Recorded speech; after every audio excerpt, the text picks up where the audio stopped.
1 2 1 2. We live? Hey, can everyone hear me? Let's see here. Can't tell if it's live. Yeah, no, it's live. Cool. Wondering if everyone can see stuff. I'm double checking. Should be able to. Here. Can't tell if it's... That's not a great sign. Actually, hold on. I bet I can. I'm watching from over here and everything looks and sounds good. Alright, yeah? Yeah. Okay, cool. I updated the GeForce drivers, so Firefox is being weird. I'm going to restart Firefox real quick. Gotcha. Luckily, it shouldn't do anything to the stream, I don't think. Yeah, okay, cool. Alright, awesome. There we are, yeah. We're good. We are good. Cool. All the patrons should have gotten the email.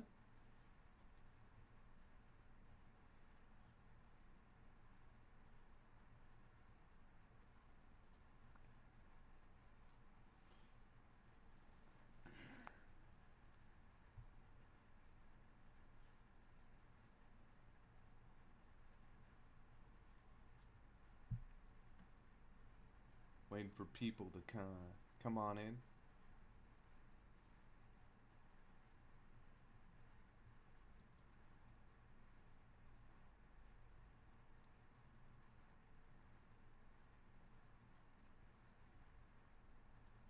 Ah, there we go.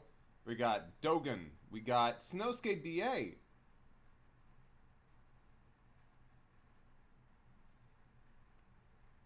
We got Hazmat997. Ronan! Yeah, of course Ronan's here. Hey Ronan, how you doing, buddy? Zucko Duo? Ah, damn. Mega Hobbit. So, how was Austin, Dan Millington? Austin was pretty good. I was a big fan of Austin. Oh yeah, huh. I can still have these open. So, I'm going to put part 1 over... No, not there. No, go in the thing. Go to your home. Put 2 over there. Alright, cool. So, put the home.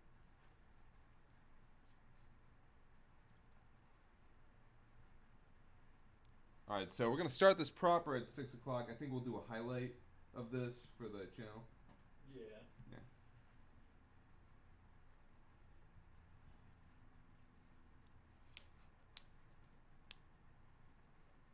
Goku All Might is terrific. Don't badmouth him. All Might's a better dad than Goku is. And he's not even actually a dad.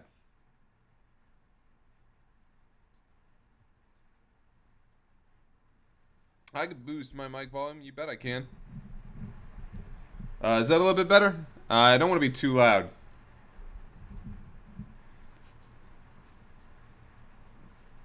Actually, probably could stand. Let me get right over here. So here, now I'm speaking directly into it, so this should be a little bit better. Gonna turn it down just a little bit.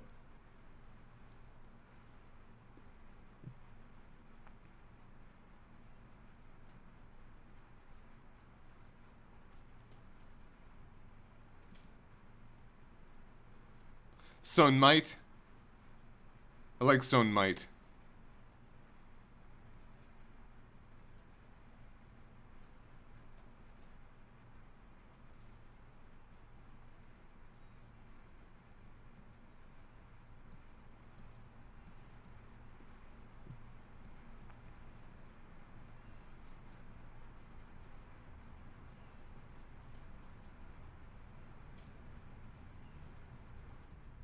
Might.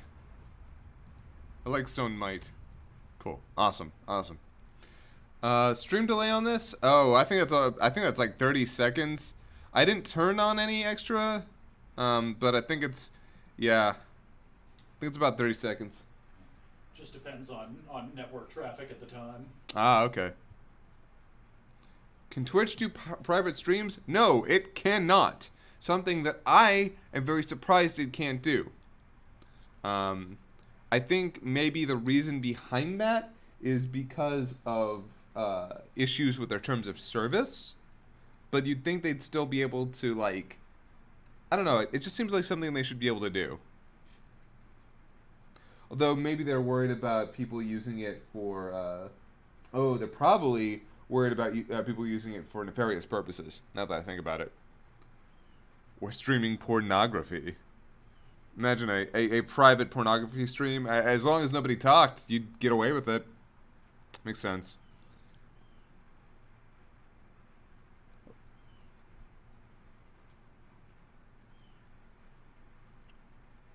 I actually have no idea how many people are in the chat.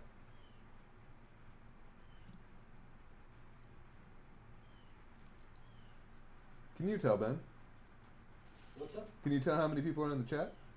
42. Dang! Well, 42 people watching. I don't know how many of those are in the chat. Oh yeah, but that's still pretty cool. 42 of y'all. I might have posted the link in the sub channel on Discord for Twitch subs. Oh, good idea. Yeah, because they pay just as much as they pay $5 a month, just like $5 patrons. So. Yeah, no, that's great. No, good idea. I'm happy with that. All right, bitchin'. Dude, load up the furry porn. I ain't gonna judge. You know, now I'm glad you said that. Unfortunately, this is my work computer where I've deleted most of my furry porn. So, I'll have to go to E621. We'll get us hooked up.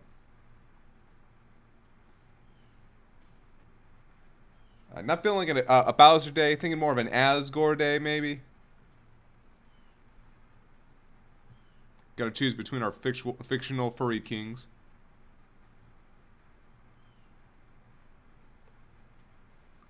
The breakdown proper is going to start at 6 p.m. That's when I'll get into everything. I'm just making sure a lot of people are in here before we get started. The version that goes up, again, on Team 4-Star, the main channel, will be cut down, so all this will be cut.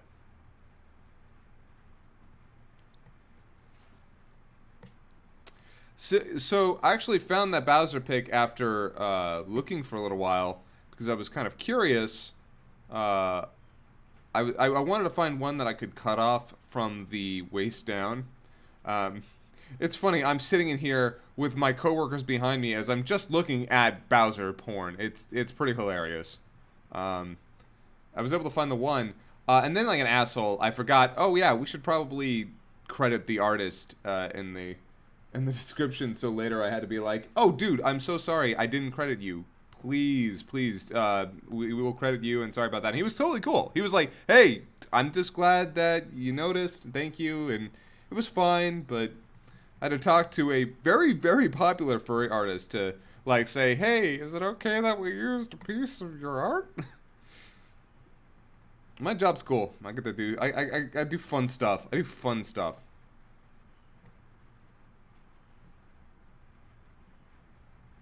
Asgore, why not Sidon? Because Sidon is a prince, not a king. That's why.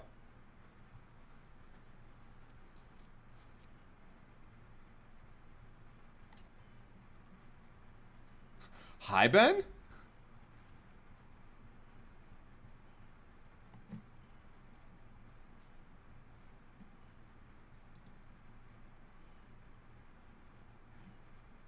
I just realized what Grendel's... Oh, poor Grendel. Grendel's a troll, but I also kind of love him, so cut him just a little slack. He's a good boy.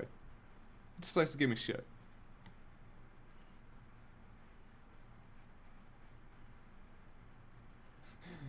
Epam Nap. Oh boy, YouTube streaming, my favorite, said nobody. I like to think nobody says that, like, sincerely.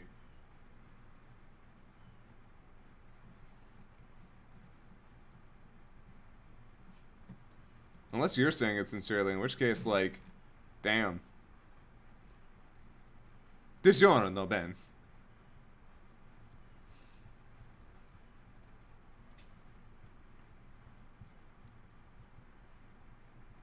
Is that a thing? Yeah, that's a thing. It's a dragon. Yeah, so it's Dragon Quest. Yeah, well, it's in Dragon Quest. There's the town of Italians where everybody says buongiorno, and like a goof, I started saying DiGiorno, Good. DiGiorno. Good. And now it's a thing. Yeah. Yeah, good.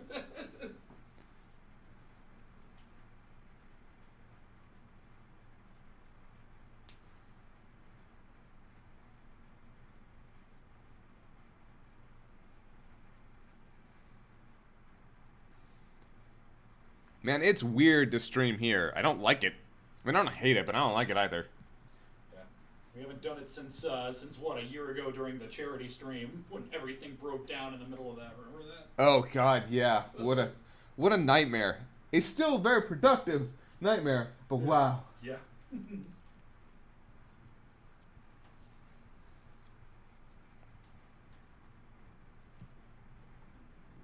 Hazmat, you can't be a trash member of the community if you're here. That means you gave us money, which means you have value, because we're capitalists.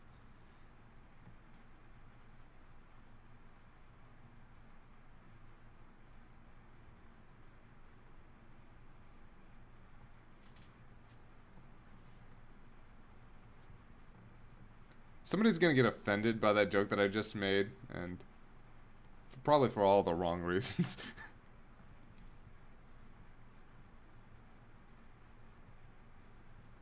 So, before we get started, and I'd like to be clear on this, I will be answering questions about Season 3. If you ask about Seasons 2 or 1, unless they relate directly to Season 3, I probably will not pay much attention to that question or just barely answer it. But I want to talk about Season 3. Any questions about Season 4, unless we have already publicly stated our place an opinion on it, I will not be talking about. Mostly because I have Ben right behind me, and I don't need to get dirty stares from him when I say more than I should.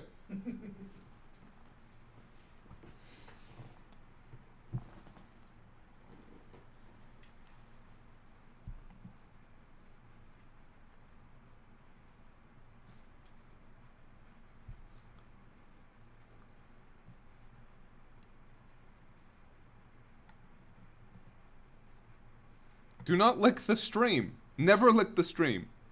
Your tongue won't stick to it, but it's not going to taste very good.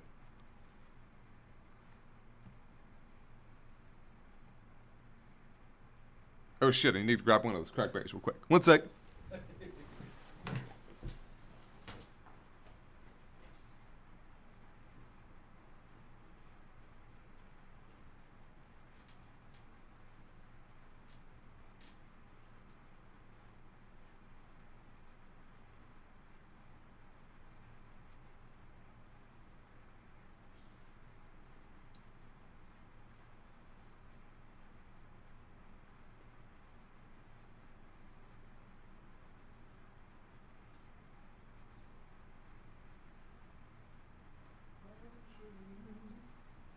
I bit off more than I could chew.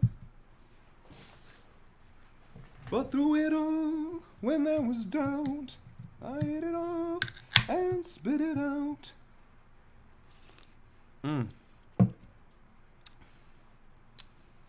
Tasty. I like it. Okie doke. Well, we are 2 minutes away from starting proper.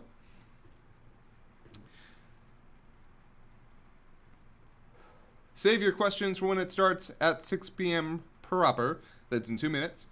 That's Central, by the way. Not the best time zone. That's the West time zone. Least time zone, East time zone.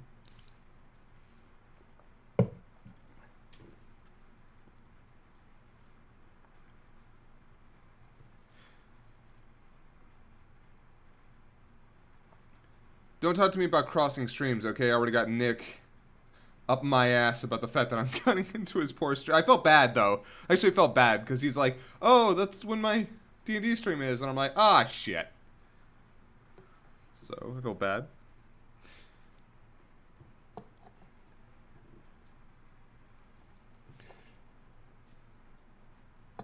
A full Senzu Bean song?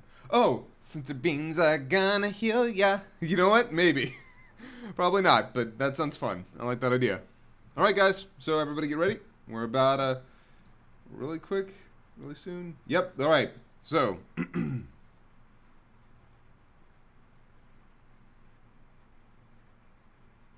there, guys! I'm KaiserNeko, and this is the episode breakdown. Oh, man! It's been a long time since I did one of these. Oh, wow, years and, gosh, years. Well, maybe not years. God, I feel like it's been years. Oh, well. So this one's a little bit different from the other ones, though. You can tell there's no animation, there's none of that crap. We're just right here in Premiere because this is actually a stream. We did a Patreon stream for our $5 patrons where they could ask questions while I show off this, show off the process of making the sausage, as they say. I'm really excited about this. And of course, I said we did a Patreon stream. It's now just starting, but for those of you tuning in, this already happened. But for all of you in the chat right now, hi guys, how you doing? Let's see. I want to get rid of this. No, yeah, there we go. Buy Essential Graphics. You are not necessary. I said you go away. Close panel. There. No one likes you. So we're gonna talk about episode 16. We're going to talk about all 3 parts, so I hope you've all evacuated your bladders, grabbed yourself your poison of choice. I got my, I got a crackberry right here, thanks to Ben. Yeah, he was sweet enough to give me one of these.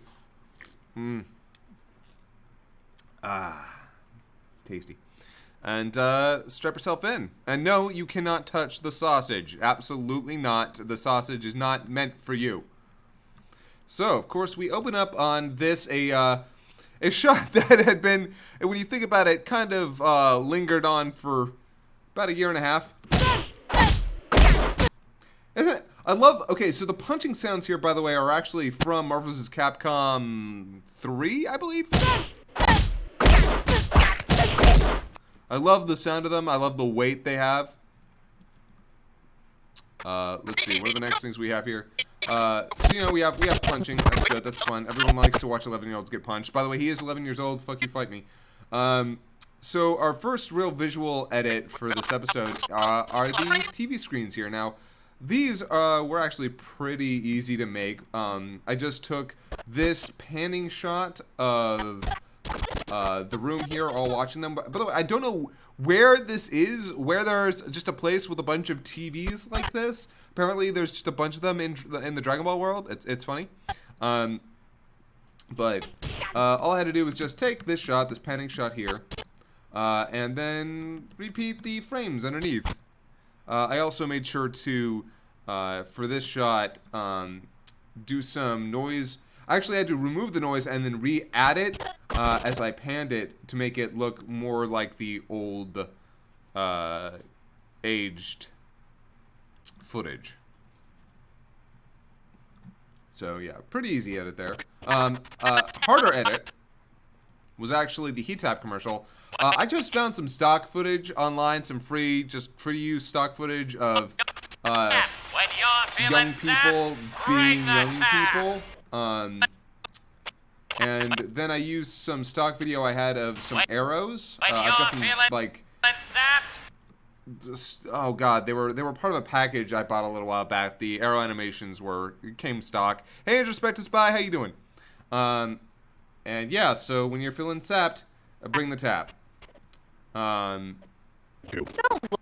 yeah, and I'm not gonna point out all of these, but yeah, these are new flaps. And I've got a lot of new flaps here and there. These are new flaps too, as walks over to go on. What if you think the only way to win is to not play? By the way, there's so many scenes in this episode where with the panning and zooming and man, tracking. I have news flaps for you, is a pain in brat. the ass. I hate it. Speaking of flaps, new flaps right here.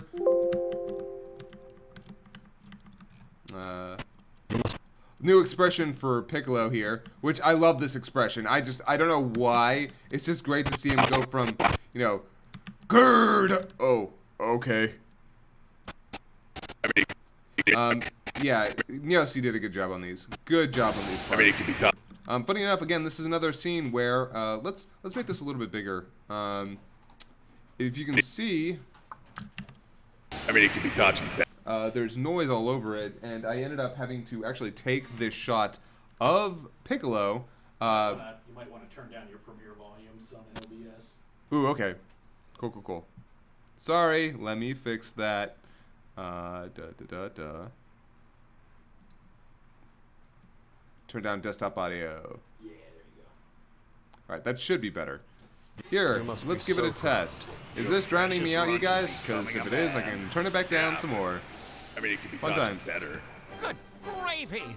This 11-year-old child is currently... So that should, hopefully that'll be good. If not, I've got to turn down to 20 decibels low now. But anyway, yeah, I do love the expression change from Neosi here.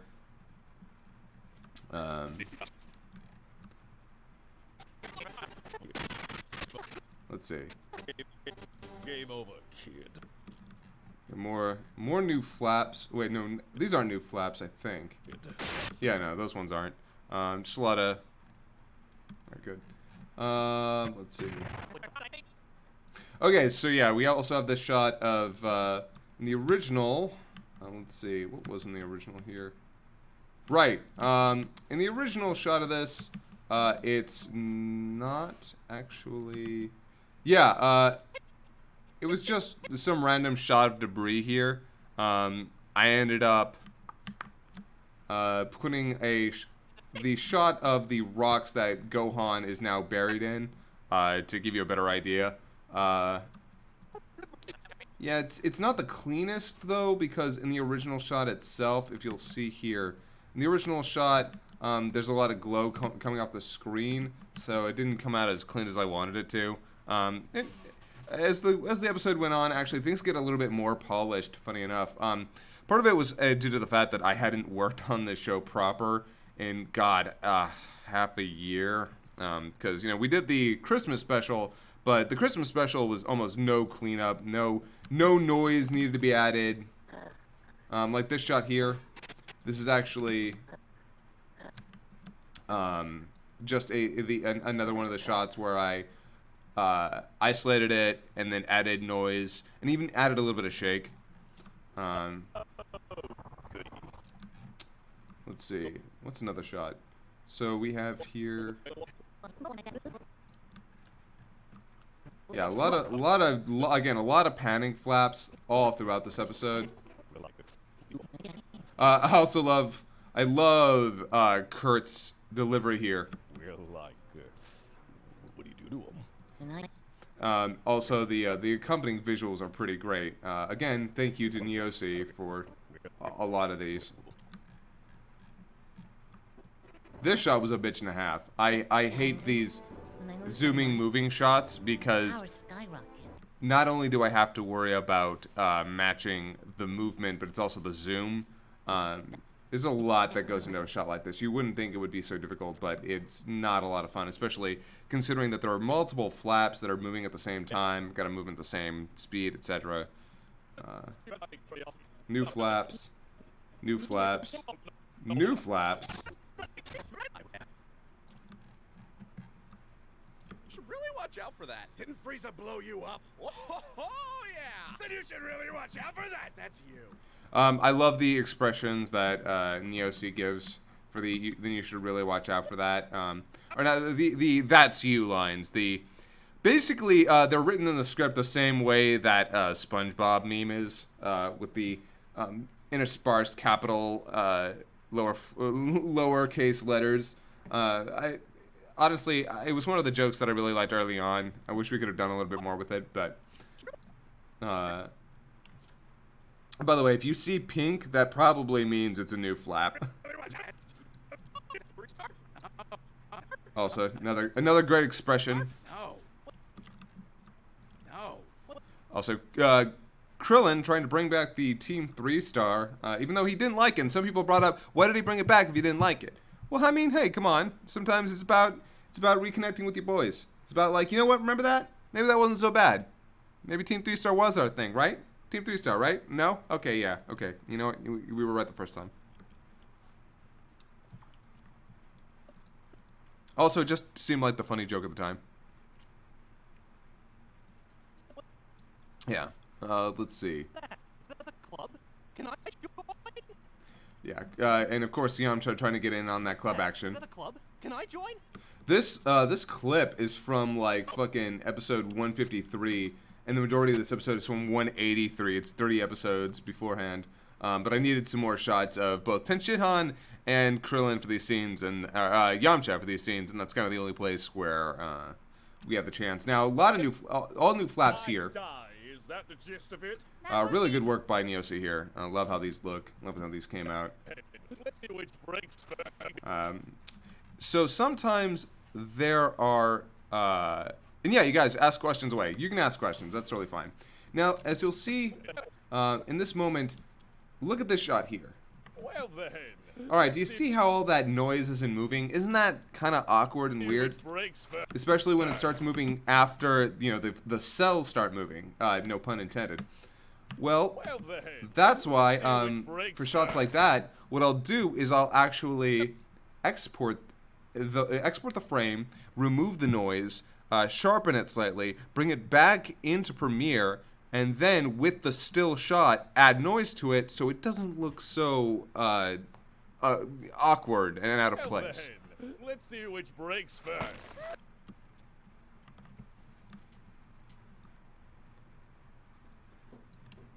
Okay, so this joke is super old for us. This is a joke that we've been wanting to do for a while. Keikaku dori, or you know, just as all according to plan.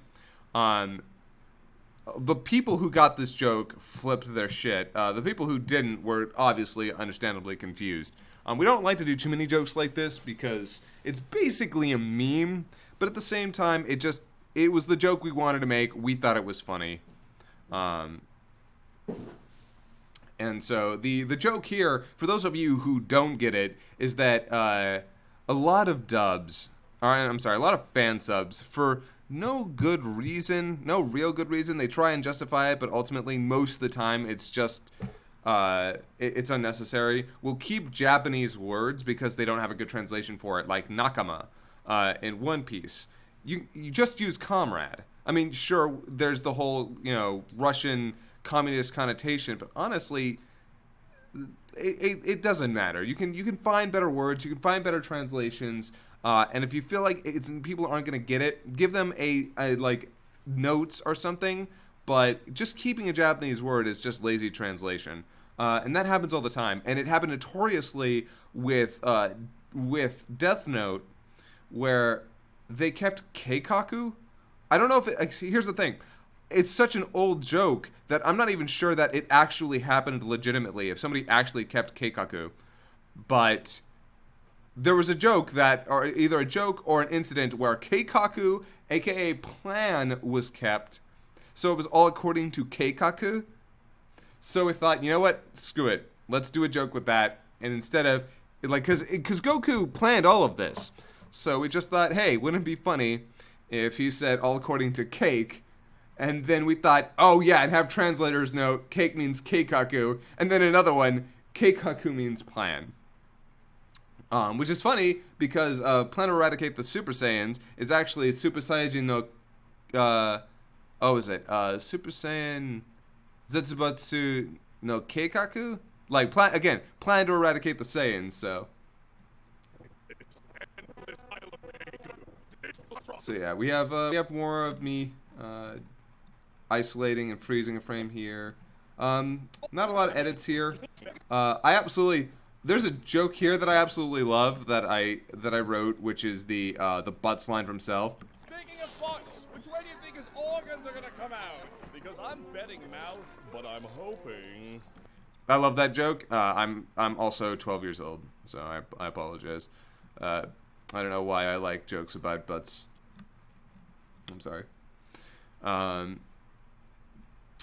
So Introspective Spy asked a question: how do you know where to look for all these clips? Do you just scour the arc to see what fits, or do you know where to look almost instinctively? Okay, I'd say about 75% of the time I know which ones I'm going to use. And then there are times where we just write for the scene without really taking a close look, and then sometimes I don't know where I'm looking. Sometimes I have to look all over the place in different parts of the arc, earlier, later. So I don't know. It's sometimes harder than others. I have spent way too much time, hours, trying to find footage for certain scenes, just scenes alone. And it's really It can be kind of demoralizing too when I'm just sitting here wondering if a scene's even going to work the way we wrote it. Sometimes we have to rewrite it. That's all there is to it. Sometimes I'm like, I'm sorry, this footage, I thought this footage existed. This footage does not exist. In fact, there's an entire like 20-second scene that got cut out of part 1 that I'm looking to actually make a small video out of. I'm actually looking to make all the parts cut out of part 1 / alternate jokes video sometime. I want to make it. I'm not gonna guarantee that's gonna happen, but if I can find the time, that'd be great. And the reason the scene got cut was that I did have the footage, kind of, but it would have ended up having to how do I put this? I would have had to repeat a lot of stuff, like a lot of shots, and that really diminishes the quality every time you see a shot get reused. I mean, I'll use a shot about twice depending on how important the scene is, but I won't just keep reusing the same shot over and over. That kills the comedy. Do I keep a pile of clips to pull back out? Not really. I literally just bring all the episodes into a separate sequence, and then just keep referring back to that sequence. It's usually a batch of episodes, like the batch that I'm going to pull from. So. Let's see. Some more new flaps here and there. Yeah, new flaps for Goku there. So this was actually a scene that that I really pushed for.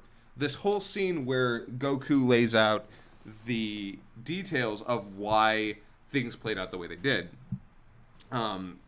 This was to help give Goku a little bit more depth in this saga.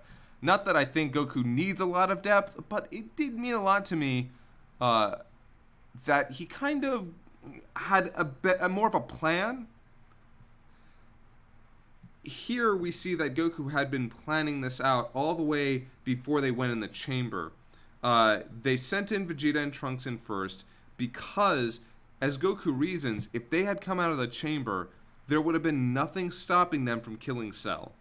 Because either Goku would have felt morally responsible to, or Gohan would have done it himself. Because Goku knows that he's limited to this sort of thing. He's not going to do the same things, say, Vegeta would do, or, as he even says himself, Krillin would do. He's not just going to let a person get murdered so Cell can get stronger. But he reasons that Vegeta will do it. He reasons that Vegeta will allow Cell to get stronger in one way or the other. Which is kind of dark when you think about it. The fact that Goku takes that risk, and when Piccolo says, "How in the world did you know that Cell wouldn't just kill everyone after becoming perfect?" So I actually remember the scene back here. Cell, you're gonna die. And I'm like, that is the reason. That exactly there.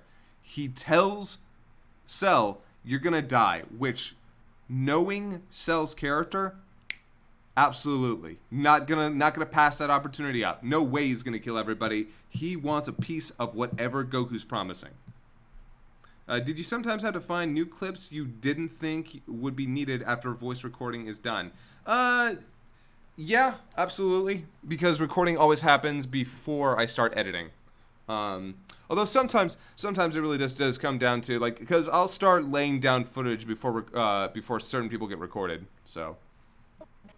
But yeah, at the end of the day, this whole Goku is still responsible for letting the bad things happen, but that's the moral gray area. That he's not directly responsible, and human beings do that all the time. Like, and most people's moral reasoning doesn't extend that far. But anyway, at the end of the day, what happens? They beat Cell and they wish people back. So. And he's probably depending on that. But yeah. Goku's not a great person. Goku does some shit. Goku pulls some shit. Even Toriyama says Goku is not a superhero. He's not a great person. He actually kind of lets... Toriyama calls it a poison that seeps into him. He literally calls it a poison that creeps up on Goku. And I think here is where we're showing that in full effect. Why did we choose the Japanese scene of Gohan going Super Saiyan as opposed to the English one? Because honestly, the English version of that scene is, I'm gonna say, in my opinion, because even though it's obviously subjective, some people are gonna be upset from me saying this, but obviously, in my opinion, the English version is garbage, which isn't saying that if you like it, you're garbage. Remember, my opinion on the scene does not reflect upon my opinion on people who enjoy it as a person. It's just, I think it's garbage because the music is all over the place. It's obviously less refined and less personal. It has Gohan talking and talking and talking in the background when it's supposed to be this tranquil, sad fury that breaks out, not this rambling. So yeah, I was not a fan of how they did that. I was not a fan at all about how the American version handled it. So I much preferred how the Japanese version did it, and I knew that when we were gonna use Unmei no Hi, that I'd want an English version of it. Thank you, Grendel. Thank you, Grendel. But yeah, so that's primarily the reason. I just felt like if the American version just misses the point of the scene entirely, like 100% misses the point of that scene. Also, when did I start emphasizing the first syllable in Goku? It's actually a little bit later on. I said Goku a lot because it was something that I always kind of did with other people. I talked about Dragon Ball with other people in English, but it wasn't until I started picking up Japanese again that saying Goku bothered me, because it is Goku in Japanese. It is, and anybody who says otherwise, seriously, listen to King Kai, listen to Chi-Chi, listen to Krillin. They say Goku all the time. But it just bothered me because his name is Japanese, and I always pronounce Japanese the way it's supposed to be pronounced. That's something I keep myself to. It is a personal standard. I don't care what anyone else does. I don't care. And that's literally me saying, like, I don't care if you say it one way or the other. I'm not judging you. I'm judging myself. It's how I do it. So we're gonna continue on because we're only 5 minutes into this and 22 minutes into the stream. So stick, you know. So what then? Someone's gonna be here when I'm not. And when I was in the chamber with him, I realized that person is Gohan. So it's important here that Goku's intentions aren't just to make Gohan strong, but it's also to give a replacement, because Goku, while not being a superhero, knows that once he's gone, he's not going to be able to protect the people that he's been protecting for a while. And that's important to him. It's important that, you know, as much as we like to talk about Goku intentionally putting his friends at risk, he still cares about people. And I think that's important. That while he'll take risks and he'll be selfish and he'll be focused on fighting, he cares about people. I mean, you should see the rage from him when Krillin's killed. He murders that demon that killed him. He murders Tambourine, and it's great. I believe it was Tambourine. Pretty sure. Yeah, so here's some more new flaps, and the return of the squeak. The squeak is back, like father, like son Gohan. So new flaps, new eye stuff. The eye stuff here was actually kind of a pain in the ass, because the one that I got from the OC, I actually had to touch up quite a bit, because here's the one that I got from the OC. And this isn't me talking shit about him. He did hard work. Like, these are the kind of corrections that anybody would do, like, say corrections would you like an animator would do for a keyframe or an in-between artist. So here's the one that Neosi gave me right here, and this is the work that I had to do to make sure that it fit with the shot. And I you know, I have to do that every once in a while, and that's what happens, because Yeah, he's giving me groundwork to work on. I'm not an artist. Without him, I'd be fucked. What? No. I mean, right? Let's see. Let's see what else. Later, Ben. Okay, so another nightmare shot. Oh God, no. It was this one? He wanted to spend time with you, his father, the man who spends half his time training and the other half dead. Yeah, see, this one is super difficult to do. Because the footage decided that it wanted to change brightness as it was doing this. As it's slowly zooming in, and that's just a nightmare. Like that is just too much work for this sometimes. I tried to get, and as you can see, I did this frame by frame, touching up everything, the brightness, and sometimes I still missed parts. Because as you can see, this is brighter than the face, and I hate it, and I'm mad that I missed it. But you know, you pick your battles. You pick your battles. Yeah, a little bit. Pretty hard to dispute. That was perfect. Funny enough, these lines right here Is anyone else? Yeah, a little bit. Pretty hard to dispute. That was perfect. were all recorded the week this episode went up. There were a lot of incidentals that were in the script that weren't recorded in the original recording process, and I kind of had to save them till later so I could focus on working. Those are actually all throughout here. There are some lines that weren't recorded until the day before. It's kind of a nightmare. Cell, all of Cell, the last of Cell's dialogue was not recorded until a week and a half before part 3 went live.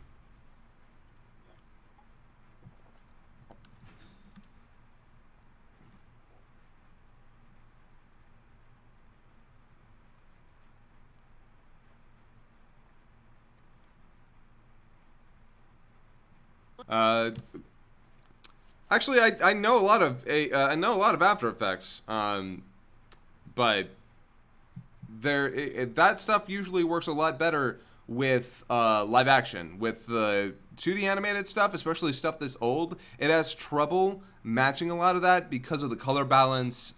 So you're gonna have some trouble with that.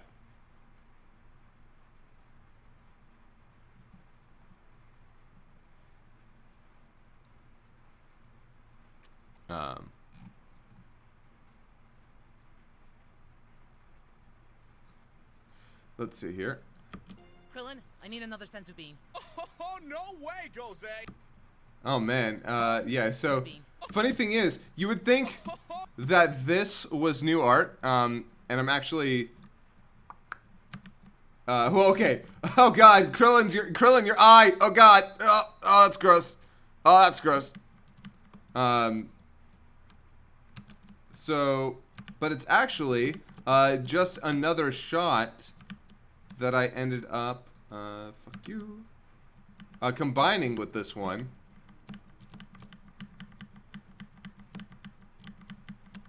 Oh, no way, Gose! With some new lip flaps from NeoC. Krillin, I'm serious. Am I using on me? New expression art from NeoC again. This time, that's you.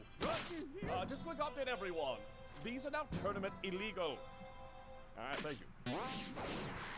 Okay, that's my B. It's alright, Krillin. This is everybody's B. I have done literally nothing wrong. Yeah, join the club. So there is a club. That's one of Nick's favorite jokes in the entire thing. So there is a club. The original take that I got from Falero was actually, so there is a club? And NeoC, and fucking Nick came in and was like, no, it's, so there is a club. And I'm like, all right, fine, I'll get Falero back in and re-record that one line, you bastard. He actually does that all the time, which is fine. It actually is fine. It's always nice when he comes in and gives me a better idea of how a scene should go. I appreciate it because, yeah, most of the time he gives me actually really good, like, hey, maybe try this or try that. I don't always use it. Sometimes I say, no thanks, but I know, right? It always looks like there's a dozen beans in this bag, and really, there's just 7. You know, whatever. I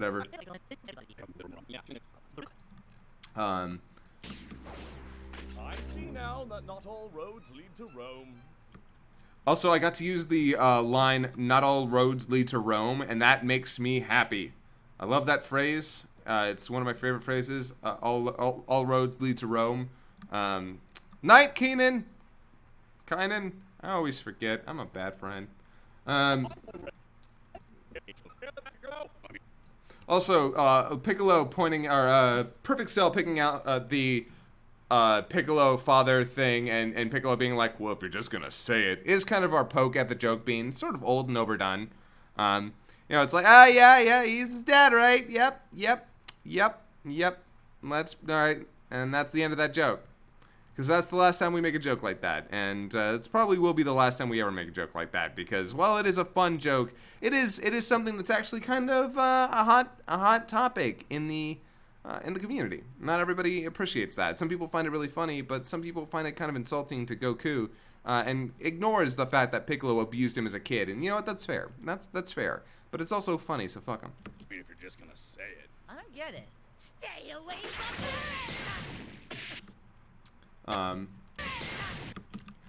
So here's a neat little thing about how, see how he goes from the kick directly into the rock here? So, interesting thing is, so that's the way the shot originally played out, is that he hits the ground and then he hits the wall. As you can see, it's kind of slow. Sit down. So what we did was, I felt like, 1, it was too slow, and 2, I wanted it to go straight into the rock, because I feel like that makes more sense here. That, you know, considering how hard Cell kicks, why would he even bother bouncing? No, it's just straight into the wall. And I do that a lot. There are a lot of times where I'll cut or speed things up to help with the speed and the movement, especially for comedic timing purposes. Also, I was astounded we had not used Jolly Green Ginger before this point. We double checked. And the Jolly Green Ginger has got Cell in a bear hug. It's one of my favorite lines from Jimmy, and I love coming up with I love coming up with clever things for Jimmy to say.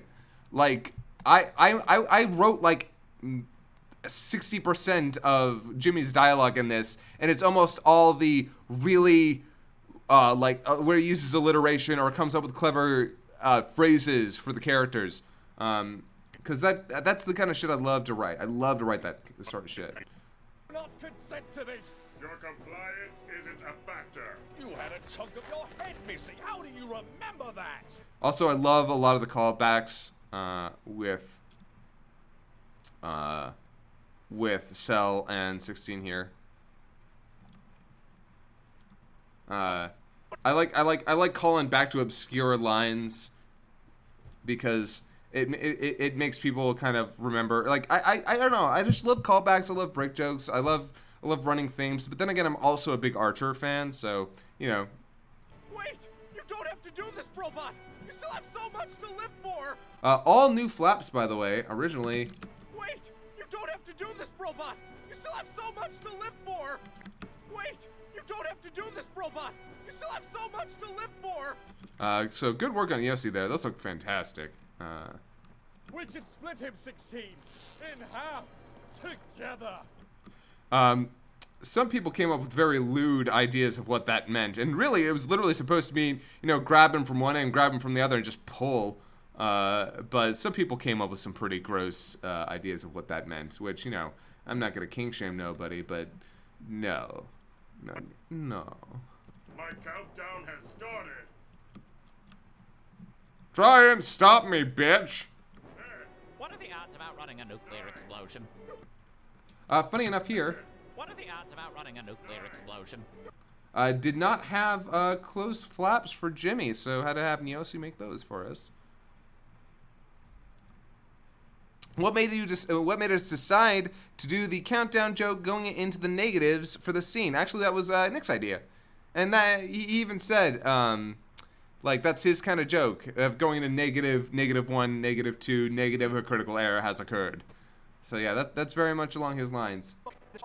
I came up with a visual idea for... There's smoke. There's firecracker, sir. You're goddamn right. Yeah, I came up with the idea for them tearing up. I was actually having a lot of trouble finding what shots I would use for this. We're kind of lucky this scene even happened in the first place. What? No! So here's a neat thing. So in this shot, we have 16 with his mouth open, and I thought, you know, that would look really weird if that entire time he has his mouth open and isn't saying anything. So he looks a little weird with his teeth clenched like that. Looks a little big, but at the same time, obviously it looks a lot less awkward than his mouth being open during the entire thing. Did I edit this all at once, or did I? Yeah, actually, as you'll see, this is sequence part 1. Sequence part 2 is here, and sequence part 3 is here. I did have to split them up. The way that I actually edited this one was I laid down all the visuals first, according to how the script was, and I did some big visual edits that I'll show you later, just to make sure that I could do them. There were some really big ones that I knew had to be in here or we'd have to rewrite, so I handled those first. I'm a little disappointed we didn't get to see Gohan really trying to fight Cell as Super Saiyan 1, since it was cool to see he was already as strong as Goku. Yeah, we did have to keep things moving, as you say, like, but I know you needed to keep things moving quickly. Yeah, we did. The major thing was, we showed a little bit of that, but at the end of the day, that's kind of neat. It was also kind of superfluous to the story overall, and again, we had to keep things moving a little bit quicker. Also, if you're curious about the color correction on this one, there is a lot of it. As you'll see, that like some scenes are worse and better than others, but this one, as you'll see, what we try to do is we try to make the flesh color a little bit pinker. And separate the colors a little bit more. Make sure that the blues and the whites were a little bit more distinct.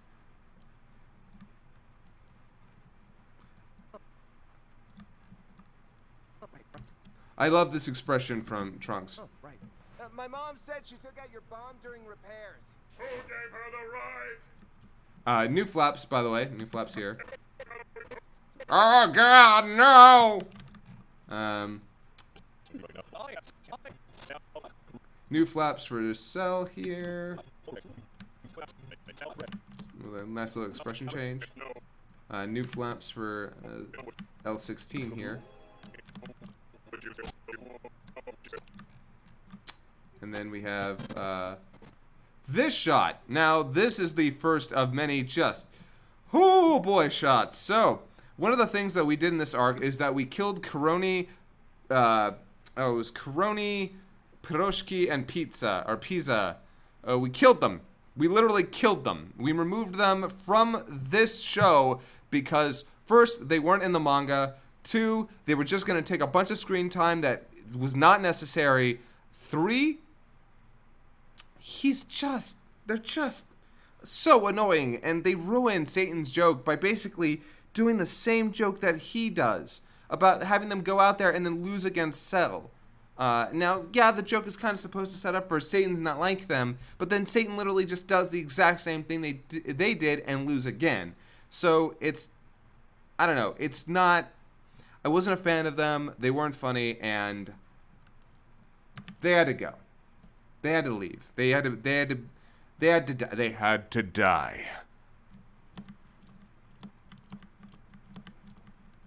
So, I made them die.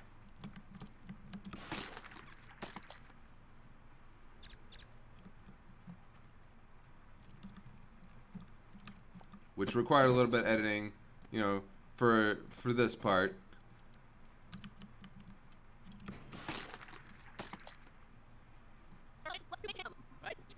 I also wrote this scene too. I had a lot of fun with it. I just love I love Bulma, you know, getting all, you know, I basically giving an actual good reason for taking that fucking bomb out. Like, I guess it's also a good thing just to not let him have a bomb in his chest. Maybe he didn't know, but it's like, hey, so that was kind of a breach of your Hippocratic oath, wasn't that? Without telling him? Probably should have told him. Probably should have told him, hey, by the way, we took out that bomb in you. But the Hippocratic Oath and all that. Also, great expression work by Neosi here. Well, then two of us are thirsty. You go, baby. So a lot of people think he says MILF here. He actually says milk, but you know what? If you want to say MILF, then art is all up to interpretation. Kaiser probably for the next part, but why didn't Cell also squeak since he was part Goku in him? You know what? I could have done a squeak. Now that you didn't think about it, could have done a squeak. You're right. Shit, we're bad. We're terrible. Now I don't even feel like killing these New fools. flaps. New flaps. Yes, kiddo, I'm not New going to flaps. kill your daddies. They are. The implication being... So I'm gonna do us all a favor, and I'm gonna solo this. Okay, just give this a listen.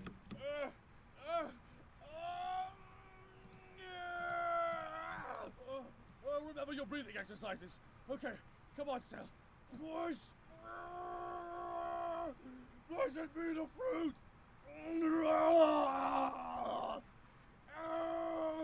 You did this to me. You all did this to me.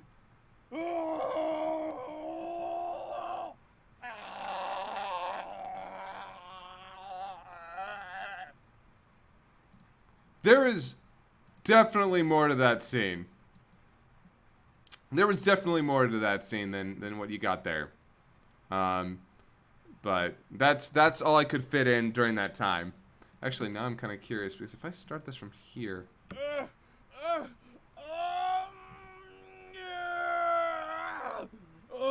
Remember your breathing exercises. Okay, come on, Cell. Come on, Cell. Push. Blessed be the fruit. Blessed be the fruit. You did this to me. You did this to me. You all did this to me. I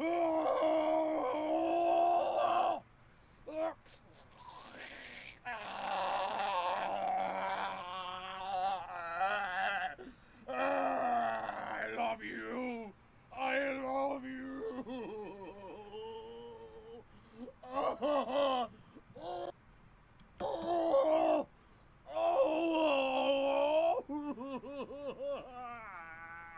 Oh my God, they're so beautiful. They have my face. They have my face. Okay. Okay, I'm good. Yeah, so that's how all of that played out. Really gotta isolate that and put that up on SoundCloud. Yeah.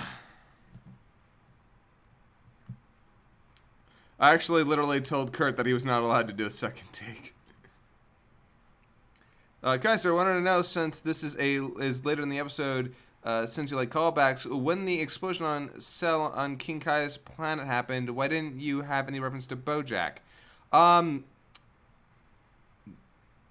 We kind of felt like it might be like there's a reason, and you'll see. We'll get into that when BoJack happens. Don't worry, we'll get into that when BoJack happens. Thought about making that joke though, but there's a lot that went into that. But oh yep. So yeah. Oh yeah. By the way, new flaps. New flaps. This seems easy. I don't get what Chi-Chi was complaining about. Goku being a dick. By the way, that was harder to do than you think, because that was a matter of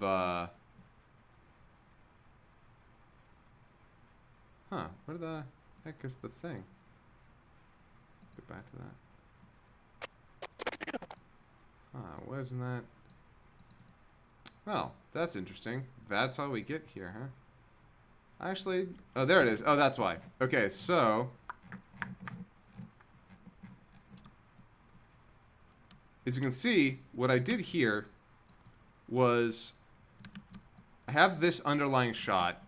I took the shot of his tail, closing, and then I played it on top of that shot, and then I took shots of his wings. As you can see, yeah, I took the shot here, and that's how I did that. It's really easy. It's just a bunch of layering. It worked out real well. Whose idea was the tail spasm joke? I think that was mine. I think that was mine. Then again, I have had a bad habit of saying, I think that was my joke, when it usually, mostly it's when it occurs. I'm pretty sure the tail spasming was mine. I just heard a honk, which makes me concerned. Is somebody outside?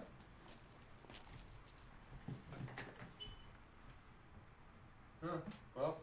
I don't know what that honk was about, but not my problem.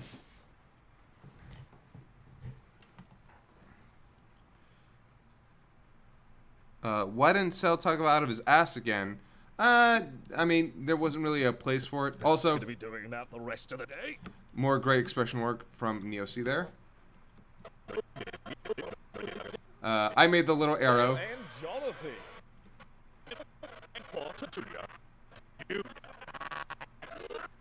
Flaps for the Vegeta Jr.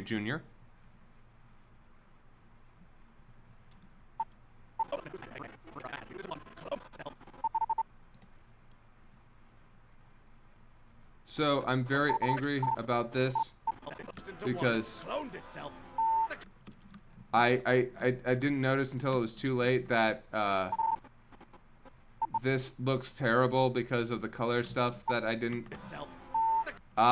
Color stuff. I guess it's not too bad, but it bugs me. But this was a very hard shot to work with again. Slow zoom back and pan upward.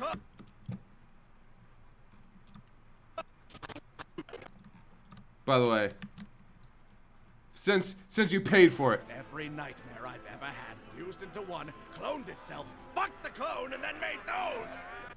There's your uncensored DBZA. There you go. And yes, all the Cell Juniors are named after English. All the English voices for Perfect Cell and the Japanese voice actor Noria Wakamoto. It's a very English-centric joke. Is there a version without the bleeps? There's not a version of any of the episodes without bleeps. I thought, I probably could have made them. A smarter person would have always made ones without the bleeps. But then again, I don't know how we would have even. You know what? I know how we. I guess we would have just kept the Scouter joke the same because it was actually diegetic squaring, diegetic beeping. So. We actually had a joke for the Extra Cell Junior. But by the time we got around to editing it, it kind of aged poorly, so we just cut it. Some people have said, thank you for getting rid of the Extra Cell Junior. And I'm like, yep, that was our own purpose, because we're trying to fix the errors of Dragon Ball. That's us. That's totally us. That's not us. We're not trying to fix shit. We're just trying to have fun. Although, I will fix animation errors, but that's only because I want our stuff to look good. I'm fighting you. Oh, blurry bastard! Yeah, Sonic the Hedgehog joke. So new flaps here, new flaps, new flaps. So, by the way, this joke right here. Well, you know what they say. Everyone has a plan until they get punched in the... So I'm not sure if you can hear, Oh wait, nope, wrong one. Where the hell is it? There it is.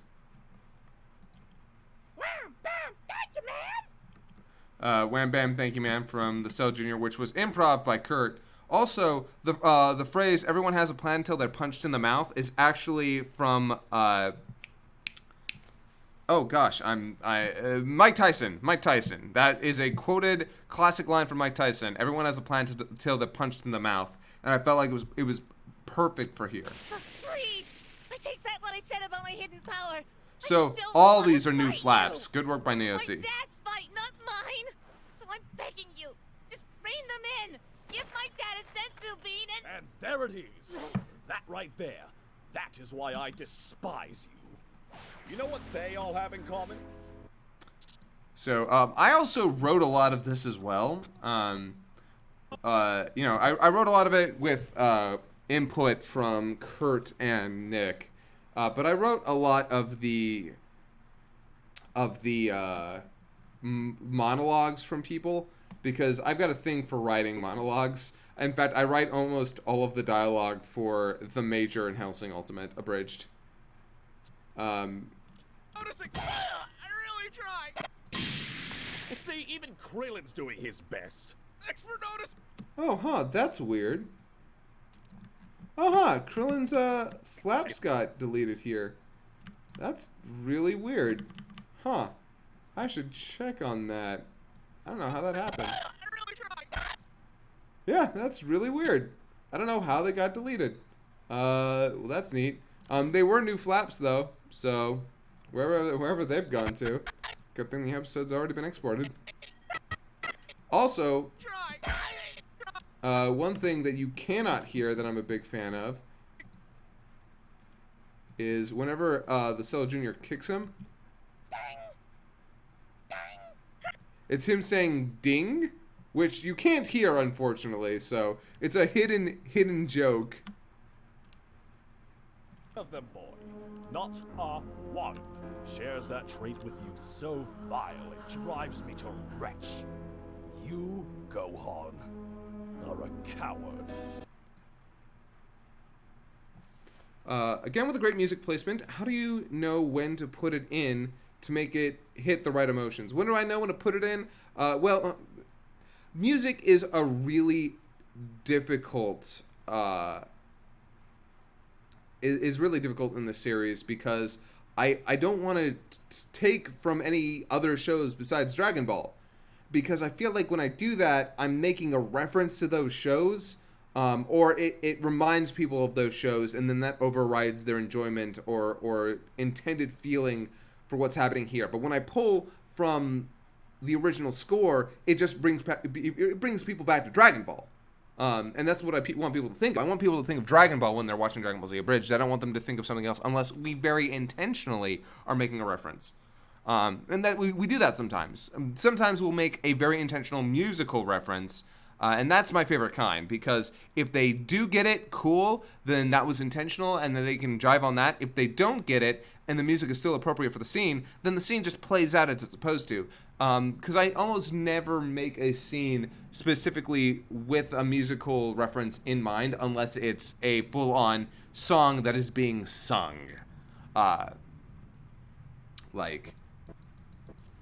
So. You, Gohan, are a coward. You get a lot of Kikuchi. Yeah, no, don't worry. We put in episode 60 part 2 is currently down. It will be back up probably by the end of October, probably, because we've been through this rigmarole before. We've been through this. It'll go back up. Just give it like 20 something days. Hopefully, knocking on wood. So. Please don't break my arm. No. Yep, that's the Cell Jr. It's actually a reference back to a joke from Lord Slug. One of Nick's favorite jokes, one of Nick's favorite movies we've ever done, in general. And I love that joke. I'm glad we got to do a callback to it here. It was kind of the perfect place to. I originally didn't think we were going to be able to do it either. But luckily we managed. Oh, hey, look, it's these assholes again. Oh, hey, assholes, what are you doing here? Nobody let you... No, you're not supposed to be here. Go. Get out of here. Get out of... Yeah. Go away. Go away. Nobody wants you here. And honestly, I bet you they... Assholes.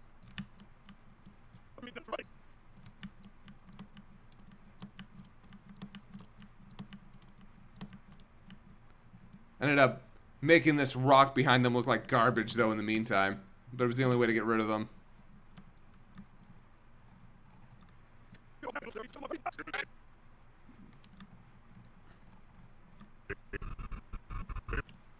Oh, hey, look, it happens again. Oh, wait, actually, yeah, so I don't have the original, did I have the original shot here at all? Yeah, okay. So, yep, there they are, and I had to get rid of them again.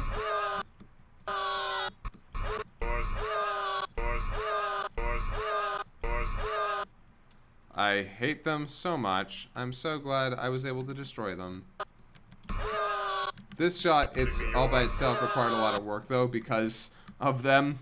I had to like redo the clouds here. Or take clouds from another shot and then post them here. Lost some detail, but yeah, again, that's what you do.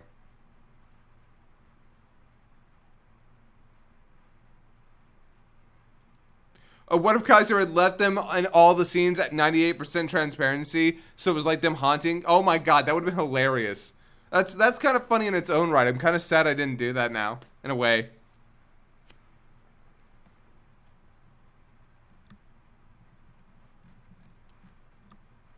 I believe I know what I'm going to. Yep, more work with moving flaps. New flaps for Mr. Satan. Mr. Satan? I'll do it. Mr. Satan? New flaps for Mr. Jimmy there. I have been finding God throughout this entire experience. I love Kai Shiden. He's the actor for Larry here. He did a great job as Larry. Just a fantastic job as Larry. I Spy, don't worry. Grendel's cool. Grendel's cool. He's fine. he's my favorite troll. He's my favorite troll. Aren't you, Grendel? Aren't you? Give you a biscuit later. It's all a bunch of tricks. So, more flaps and changes to the expression here. It's all a bunch of tricks. They are not. You could die. Changed the expression on They are not. You could die. on 16 here. They are not. You could die. I kind of wanted to leave him smiling, but They are not. You could die. They are not. You could die. I felt like 16 caring would be good. I felt weird for him to kind of like be smiling while delivering that line. So here's a really weird part. Let's see. Or not weird part, but a difficult part. Let's see here. Can I get the footage that I need easy enough?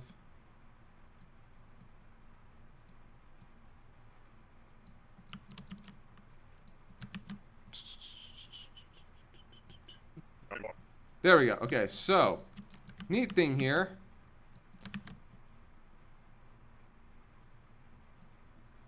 Do you have a mute button or something? So as we see, oh my god, just give me the shot that I need. Okay. Do you have a mute button or something? Boom. As you can see, as Satan tries to make it across here, an explosion happens, knocks him over to the right, and so he keeps running.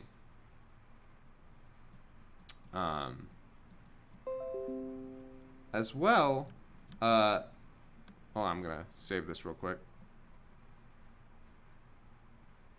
He keeps running, but the smoke cuts him off. So what I ended up doing was, I just took the backdrop, cut Satan out, and then repeated the frames at about here.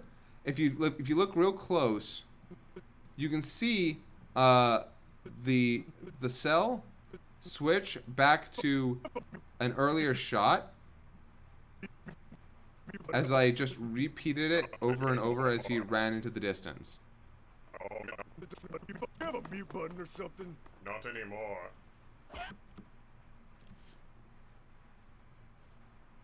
So yeah, that one was kind of frustrating, but it's not the first time I've done something like that. Actually, to do something like that with Krillin in an earlier episode running off screen because I didn't have all the frames I needed.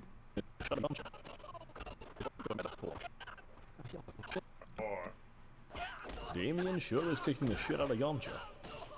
It's like a metaphor. He honestly doesn't deserve this.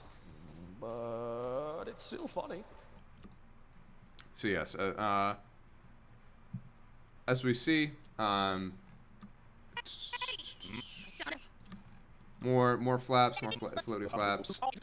A lot of this, again, was me. Like I kind of unload on Gohan here because one of the things that I wanted with Cell was that he finds value in a lot of the other characters. He finds things to make fun of.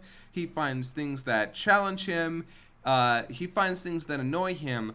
But with Gohan, there's no value there. There's nothing that he values in Gohan. He hates Gohan. Gohan is a boring person to him.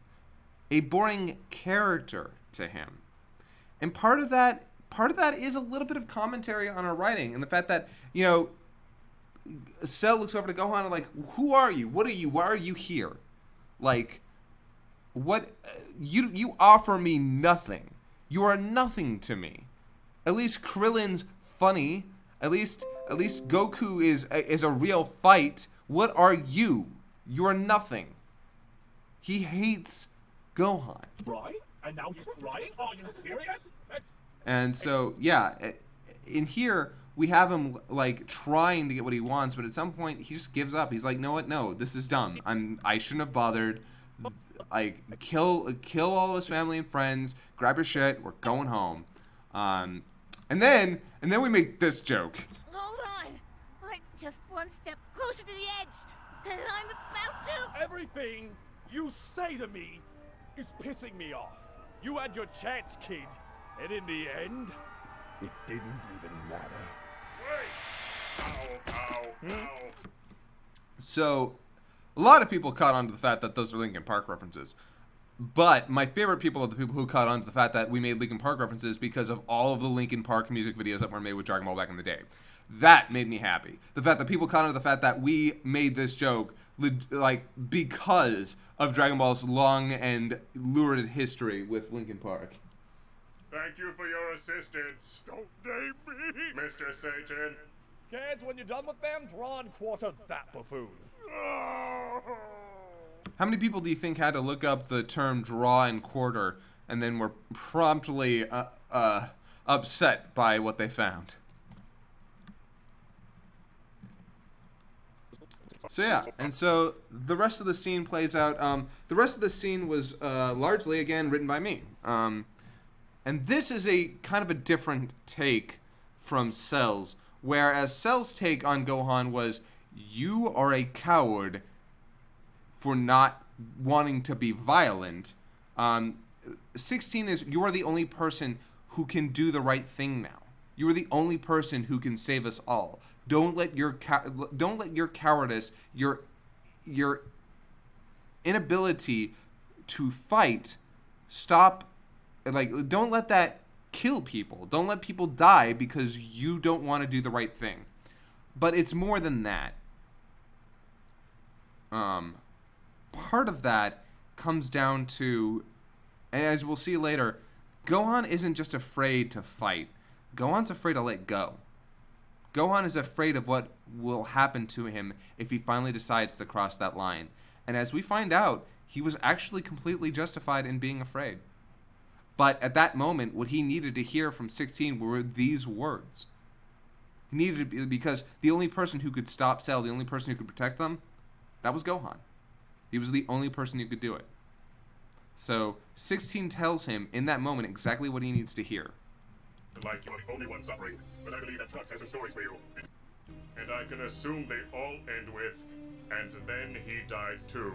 By the way, the music that's playing in the background is actually from the Japanese version of the Broly movie. Actually, like, half the tracks in here are, because there was a bunch of beautiful music in that movie that we really wanted to use. And before you start whining about your father, again and I get it, take a moment to consider that my father made me a soulless killing machine to kill your father. And that doesn't even come close to the complete tragedy of fatherhood that is Vegeta. You want to come up here and say that? I am ahead. Then maybe you should quit while you are. That joke is so old, and Nick came up with it because Nick is brilliant, and it's fantastic. I love it. I don't like to gush about our own work very much, but no, that joke is great. He did a great job. How long did the speech take to write? Oh God, I've been writing a lot of these speeches in my head for a while. I came up with a lot of these big character moments, these big serious moments in my head on my own because I knew the way that I wanted to take these characters. I wanted Goku to have been planning this big development, this big plan for a while. I knew that I wanted Cell to hate Gohan, and I knew that I wanted this to all come to a head after Gohan gets challenged for his inability to act. I needed that. I personally needed that to happen. That was the big thing that I pushed for. So I can't tell you exactly how long it took me to write these things, but I was very happy with obviously I got input from Kurt and Nick. Obviously it wasn't just all me, but I laid the groundwork for these. Nobody has to ask if they can take our lines to do auditions stuff. Absolutely, positively, go ahead. I'm glad that you think they're worth it. And then, so one of the last edits here is actually this one here. And beat your father to death. Because, as you see, it's a little bit difficult for him to. He doesn't actually talk with the shadow over him, so I had to do some creative work there.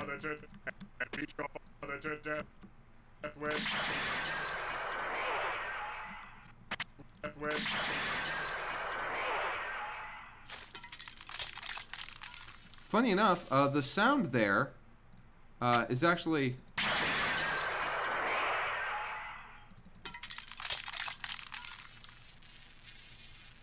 The sound there is actually directly from the episode via the Kai episodes where they're very high quality, but there's no music in the background. So, thank God for Kai. Kai was the only reason I was able to make those noises work as well as they did.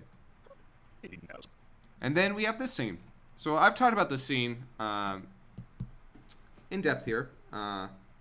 Do you think your takes on characterization owe more to one version over another, Japanese versus dub? We take from both. We've taken from both. It's hard to say which we take more from. I'd say, if anything, we take kind of heavily from the Kai interpretation of the dub, if anything. But I grew up with the Japanese version, and my version of Goku, like, our version of Goku is based more off the Japanese version, like, kind of by far, in a lot of ways.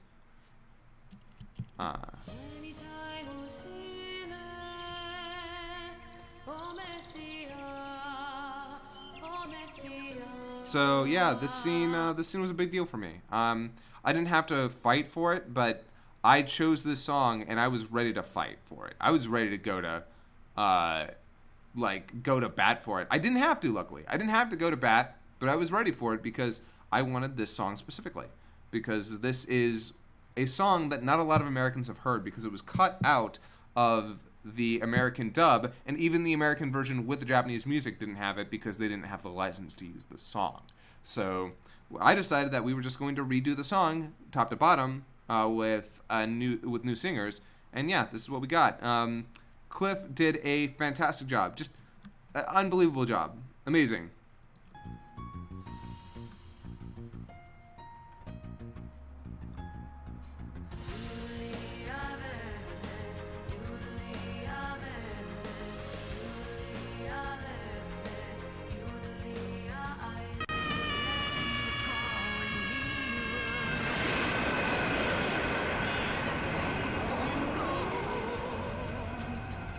The choice for an English version of Day of Fate was actually very early on. It was before the song we even worked on. Like, it was at least 2, maybe 3 years ago. One of my favorite parts of this entire part is actually this part right here.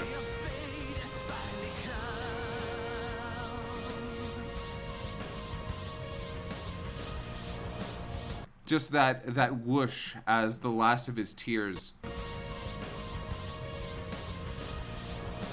And it's at that moment that he is now ready. You can tell it's at that moment when the last of his tears are gone, he is transformed completely. And that's, I don't know. I know it seems really dumb of me, but I just love that effect. I love how well that sank up. I love how the scene came out, and apparently so did everybody else, and that makes me happy.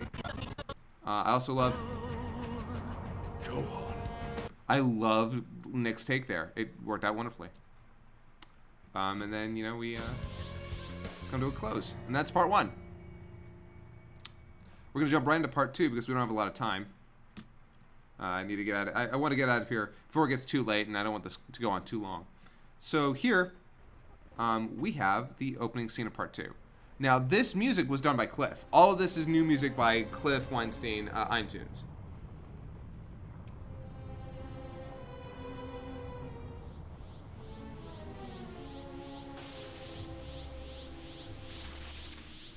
Lordy, Piccolo, finally! And here I thought killing 16 was harder for me than it was for you. I'm confused though, were you friends? Did you talk about birds together? Couple of bird nerds. I want to note that the transformation was edited down. It was edited to be different. We timed some things differently. Our version of Unme no Hi is actually longer and is slower than the original version, and that was a choice. That was an artistic choice to make it slower. So we had to edit it a little bit differently. So the joke here, by the way, with the filicide. Wanted me to define filicide. Is largely that, and I've had one or two people say, I don't get it. Cell isn't the one who, because the definition is the murder of one's own child or children, but Gohan's the one that murders the Cell Juniors. To which my response has always been, if you put your child in a cage with a tiger, you have murdered your child, because what happens in that cage isn't like, you know. The tiger's not responsible. The tiger's going to do what the tiger does. When you put your child at risk knowingly and they die, you murdered them. So when Cell decided that he wanted to drag the tiger out of Gohan, he is responsible for the death of his own children. So yeah.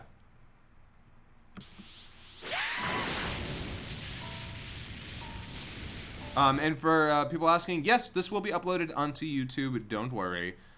This is the I don't like to keep content like this behind the Patreon wall for Dragon Ball stuff specifically. But I did want to give you guys the chance to ask questions. Oh. All right, would anyone care to explain? I'm kind of afraid to, because I'm pretty sure that would involve giving Goku credit for this. The takeaway here is, you're welcome. Yeah, Gohan decides that all these things are gonna die. Gohan has decided, like, nope, they're all dead. Really? You're using Krillin as a hostage? His death is a day trip for us and a free ice cream sundae for him. Go ahead. I wrote these lines, by the way. Actually, I'm lactose intolerant. Nobody's lactose intolerant in heaven, Krillin. That's what's heaven. Which I love writing this really dark shit like this. Like I like writing Gohan as this just dark venomous creature that is just 150% done with everybody's shit. And how did Piccolo end up down on the ground when he was up in the air before? You know what? That's a good question. Ask the actual show why that happened, because they had different animators, different supervisors, and different studios working on the show at the same time. Bitch move. I love Lawrence's delivery there. Bitch move.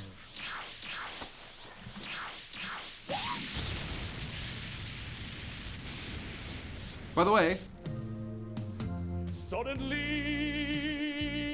This song is currently up on our SoundCloud. Check our Twitter or check our SoundCloud. We uploaded it today. And the cool part, and here's a neat part about it. It's not just this part either.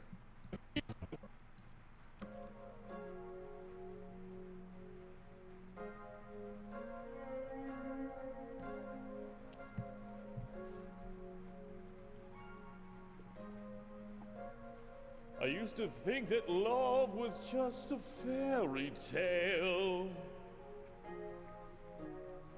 Until that first hello. Until that first smile. But if I had to do it all again,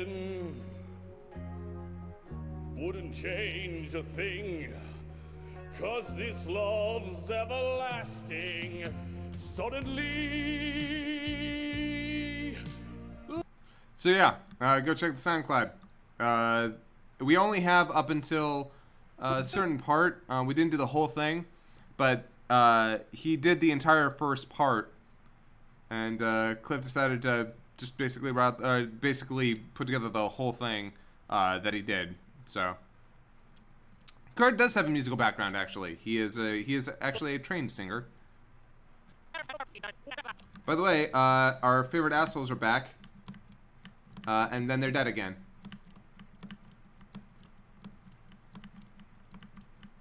Litter assholes. Also, I loved making this. A lot of fun.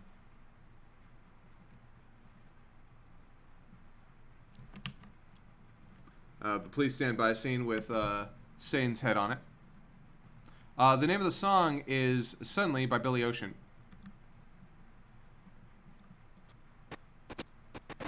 So, here's a cool part.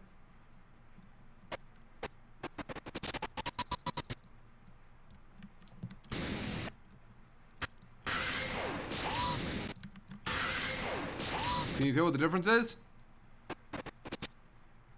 Neosi got rid of the sensu bag.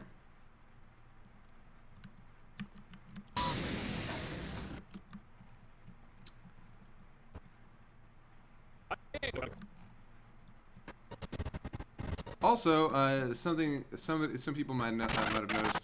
Also, I'm really sad. I actually should have put the sensu bag back into here, but we were running low on time. And Neosi, unfortunately, and as you'll see in part 3, ended up coming down with tendinitis. So he's actually out of the game right now. But that's why the bag's not back in this shot like it should be, which that's too bad. But as you'll see, one other thing we fixed. Look at the blood on his face.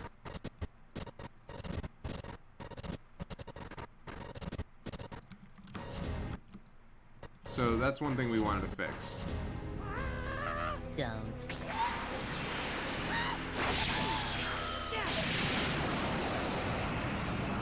By the way, the music. Some people have noticed this, and it makes me happy. They've noticed that I used a lot of Bleach music in this. And the reason I ended up using a lot of Bleach music is that I am a huge, unbelievable fan of Shiro Sagisu, the composer for Bleach, as well as Evangelion. I love him. I love him so much. And I actually always personally believe that he should have been the composer for any more Dragon Ball stuff. Just flat out. No question. I think Shiro Sagisu should have been the composer for Dragon Ball material after Kikuchi. Gimme. Upon reflection, should have been mine. Should have been him saying mine. Wish I had. Gimme. Trunks, Sure. On it. try to forget your hat, Vegeta, and don't f it up. On. Don't f On it. Try to forget your hat, Vegeta, and don't fuck it up. Fucking. I'm sad that had to get censored because it is a lot funnier with him uncensored. Fucking. Hey, Krillin. Sensu bean. Okay, yeah, let's just. So yeah, as you can tell, The senzu bean is new. I loved writing this part. I loved editing this part. Unfortunately, one of the problems that I ran into when I first edited this scene is that, well, I left this, like, what I had was, I had him reach into his bag like he does in the original. Because in the original scene, what he does is, let me see if I, no, come on. Alright, yeah, see, I originally had him reach into the bag and grab another one. But then I realized we have a joke later on about the amount of senzu beans. And I was like, ooh, you know what? I am not gonna fuck with that joke. Because that's just asking for problems. I don't, like... So I had him, like, reach over, pick it back up, and then give him the one that had been on the ground, which is kind of funny in its own right. And of course... And so, this joke, these lines from Trunks here... I sense you need some help. Trunks, just stop. I actually ended up coming up with those because during the scene, he didn't have any lines originally, and I was like, oh shoot, I need something to go on while Krillin gets up. Otherwise, it's just kind of quiet. And so I decided to come up with a really terrible joke for Trunks. Again, just... Hey, Yamcha! I sense you need some help. Trunks, just stop.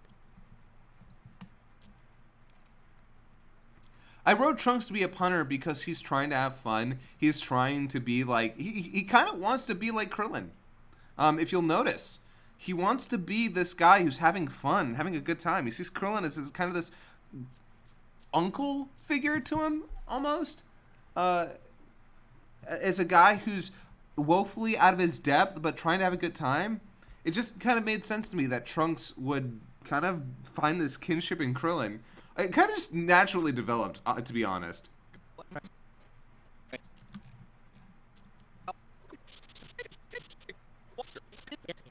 Yeah. So new flaps all around, by the way. New flaps here. I'm not allergic to those. One. New flaps there. Beam Dad. Oh, and I love this shot. Beam Dad. Beam. Especially since I had to actually cut out the whatchamacallit, the hand here. Beam Dad. Yeah. Beam Dad. Yes. By the way, Super Duper Saiyan and Super D-Duper Saiyan are actually Grant's jokes. Grant came up with that a while back, and we decided, you know what, that's really funny. We thought about using Mega Saiyan, Ultra Saiyan, and Maximum Over Saiyan, but it just wasn't as funny. Just wasn't as funny. Did I clock how many hours it took to edit all this? No. No, because then I'd be miserable. Trying to quantify how much time I spent on this episode would probably make me sad. So I didn't do that. Here you are. But here you are. My final challenge. Careful, Cell. Your Vegeta's showing. You know... New flaps here, by the way. And here. Oh boy. Nothing like a concussion to really get the blood flowing. Which, oh god, that's such a gross sound. Gross sound. Cell, you don't get it. I hate this. So I actually wrote this scene too. And you can tell I wrote the scene because I didn't realize that I kind of ripped off Hunter x Hunter. And I did not intend to do that. I did not intend it, but this is actually very close to Kurapika's speech from Hunter x Hunter. And I feel like a dick. But also, yeah, this is very, very much what I wanted to write. Like, a character who's been pushed to violence, who doesn't want any part in it. Who's been surrounded by it his whole life. Whereas Kurapika from Hunter x Hunter is driven by his need for revenge. Gohan here is only here out of a need to protect his family and himself. He doesn't want to be in this. The vibrations through my fists. How do you get a concussion without getting hit in the head? Did you miss this shot? Right here? The one where he gets hit in the head? I'm pretty sure that's where the concussion happens here. You know... In this moment, Why did I rip off Hunter x Hunter? Because it's a good show. That's why.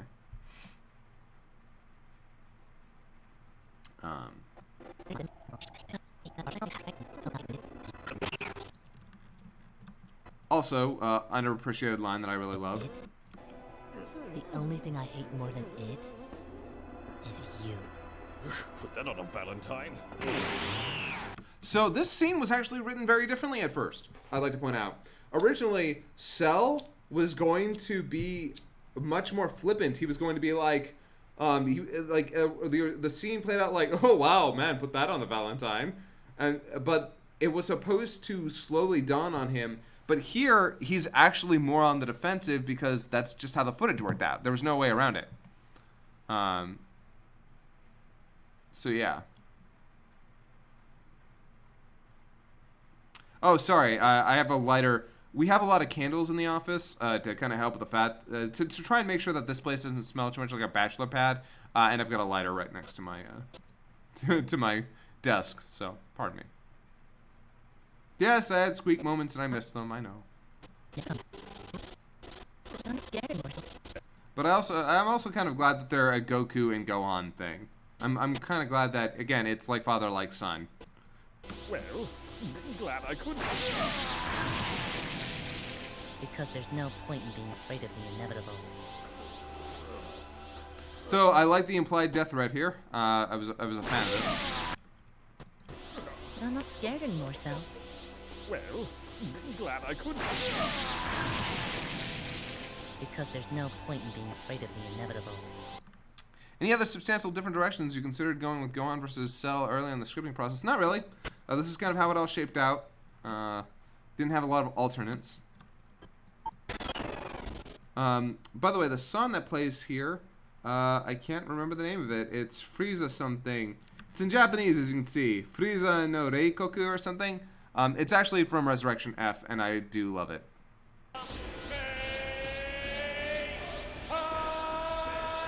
Favorite part of episode 60 to work on? That's a difficult one. That's a difficult one. I'm not sure. We'll come back to that.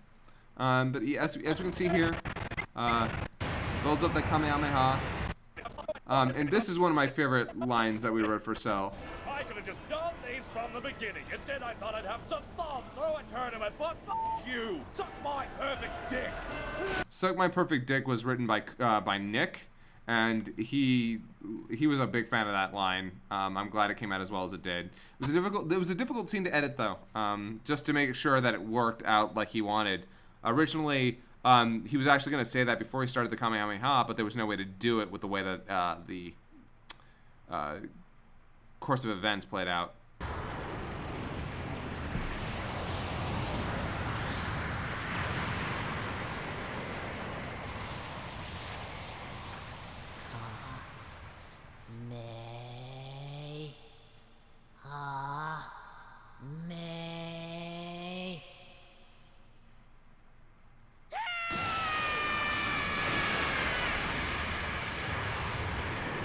By the way, that is one of my favorite shots to work on. I just love the idea of everything cutting out, but his dialogue there. I'm a big fan of that. I love stuff like that. I love where everything cuts out, but the dialogue in big dramatic scenes. So I'm glad I got to do that.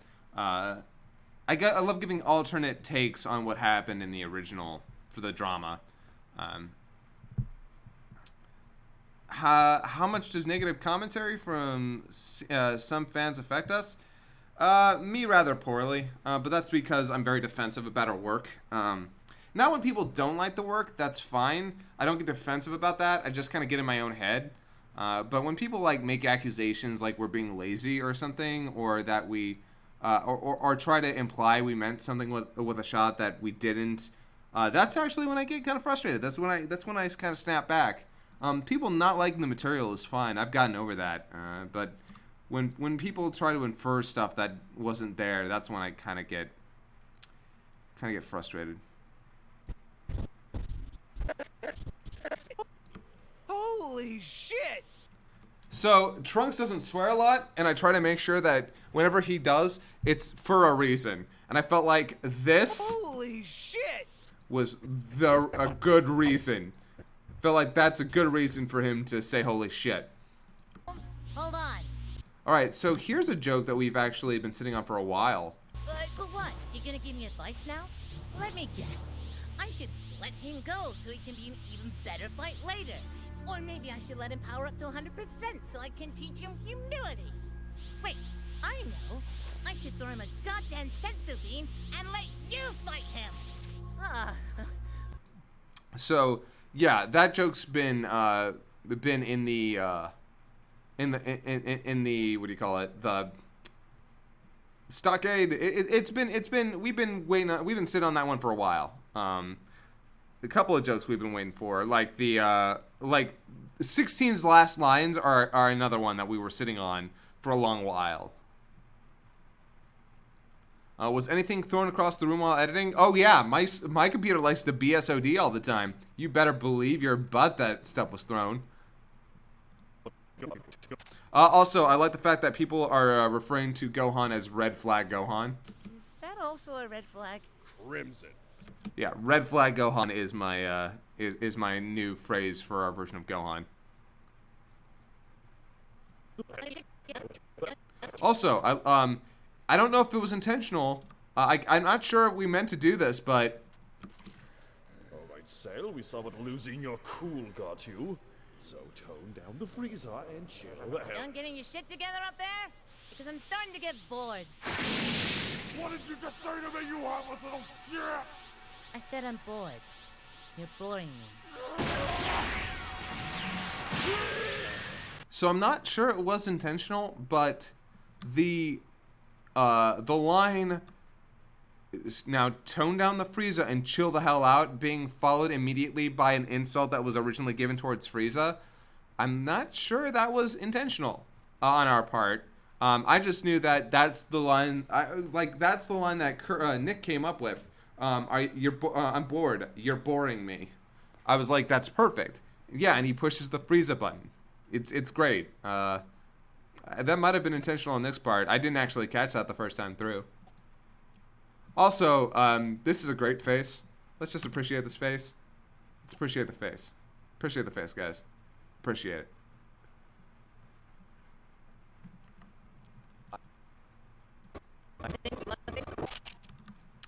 So, oh god, this shot took me forever to figure out how I wanted to do it. Like, you'd think it would be easy, but it was actually really tough. Luckily, I managed to figure out how I wanted to do it. It's just it's strategic layering and editing, and it works out well. I'm glad it looks as well as it does, but I feel like it could have been done better. Also, Bayteen is Android 18! Later. But my Bayteen! I will get a hose. I love Bayteen. I'm pretty sure Nick didn't come up with it first, but he came up with it in the scripting session. I was like, yeah, we're going with that. So, all the dialogue from, hold on. This is another scene that I'm pretty sure would benefit from me. Yep, alright, hold on. Oh my god. Okay, hold on.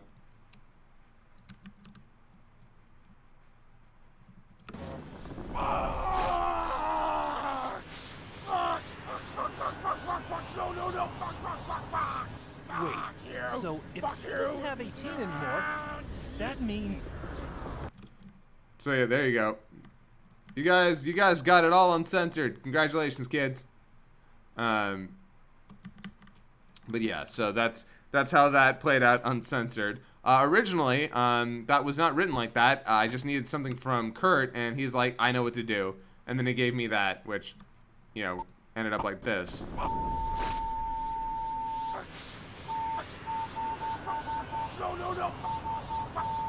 Wait, so if he doesn't have a...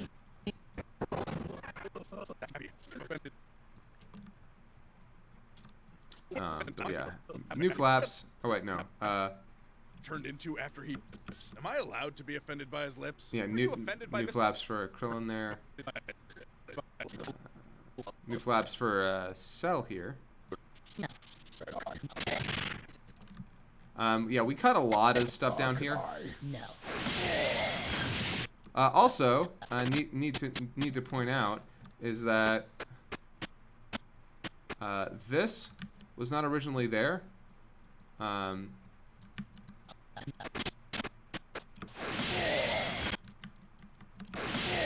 But I ended up putting it there because I needed to get to this shot, and that's how that played out.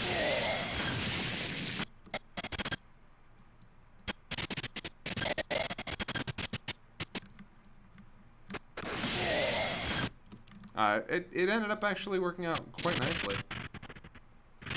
I also love how Cell slides to the top here like, okay, that didn't work. What now? It's also neat to point out that in the dub, or not the dub, the manga, none of that stuff. Like, basically, you go from this shot right here to this shot, like with him just powering up immediately, which makes sense. Why would you have this big fight? Why wouldn't one of them go in to kill Cell immediately? So, who decided to finally say something about the libs? I think that was me. I was trying to figure out, like, what would they have to say about this, and I'm like, you know what? I think that's funny.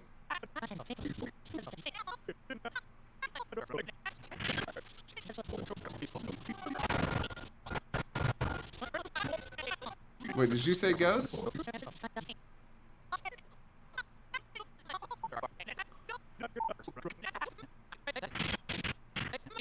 Yeah, let's see.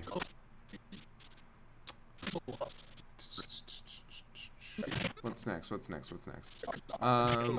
But yeah. Oh yeah, moved Gohan's eyes here. Also, he didn't talk in this scene originally, so.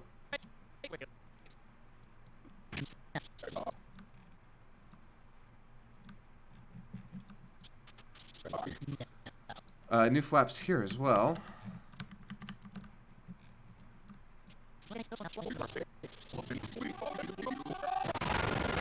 Alright, so here's a neat thing.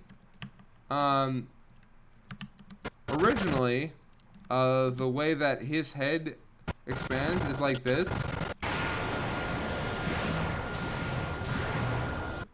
But I wanted to cut down on the time, so I had them all do it at the same time using some effects work. Which looks funny in its own way. Just eyes going in separate directions.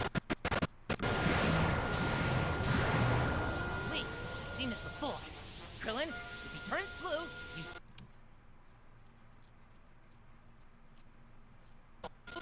An Oompa Loompa! I came up with the Charlie and Chocolate Factory joke, even though, like, it's dating it, but I just loved referring back to that.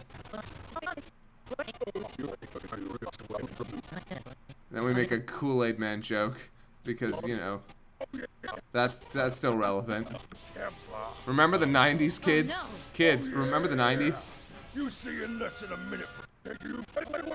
So what you're saying is... Oh god, okay, this was a nightmare. This whole shot right here, because his whole face and head moves while this happens. Punch, a kick, only for thin meat. I hate editing shots like this. They're literally my least favorite things to do. Hell, even this one wasn't as hard.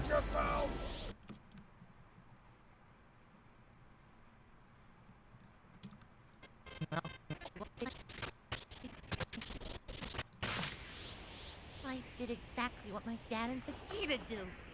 What is this shit? Genetic? A fan favorite line from people, which I'm glad of. I'm glad about. I'm glad people like that.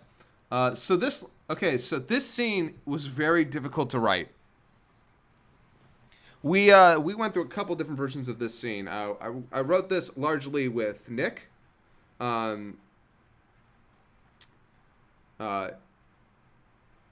So yeah. Well, I guess I should go clean up my mess, huh? Goku? All of you, take it easy. Hey, don't. What are you doing? Why are you being dumb? Don't be dumb. Hold on. Premiere's being dumb. Give me a second. Gotta undumb itself real quick. Don't do that. Wait, are you? There we go. Huh? You have this big dramatic moment, but you keep the pop. But I added a reverb to the pop, cause dramatic pop.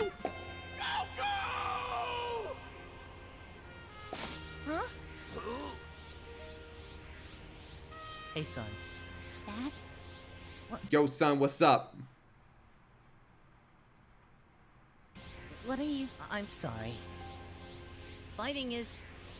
well, it makes me happy. And I just thought it would make you happy, too.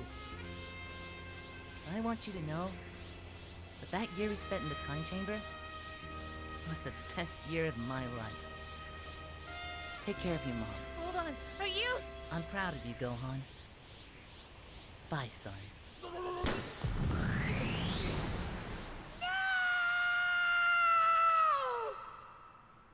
So yeah, that scene went through a lot of different rewrites, and let me tell you about one part that actually ended up getting cut out. In the original part of the script, he says, "Hey son, I'm sorry. I know I'm not a good dad."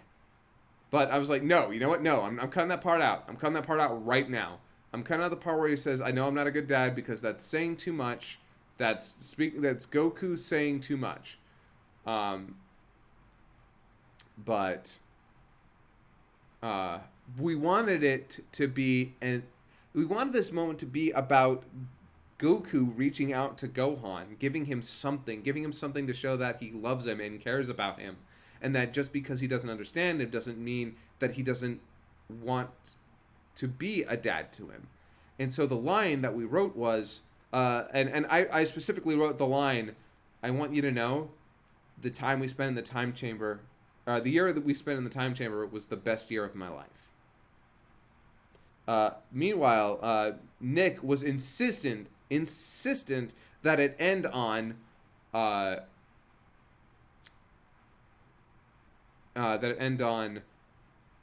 proud of you.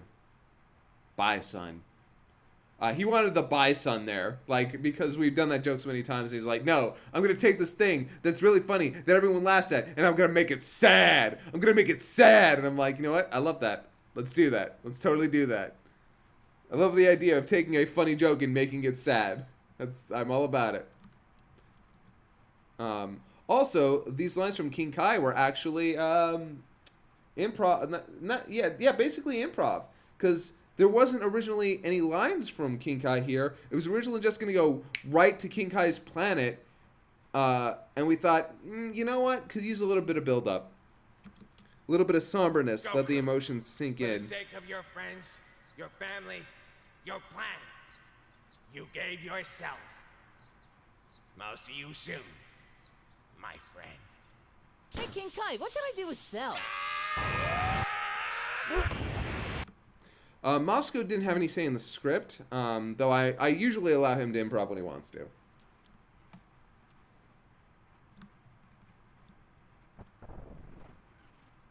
Also, the music that plays during Goku's death scene is more music from the Broly movie.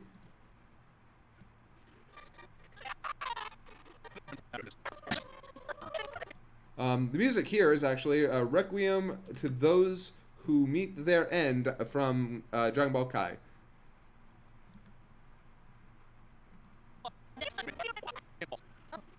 Also, I love that all that Krillin has to say is Dragon Balls. Dude.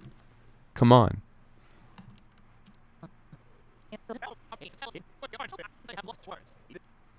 I love that people like this joke.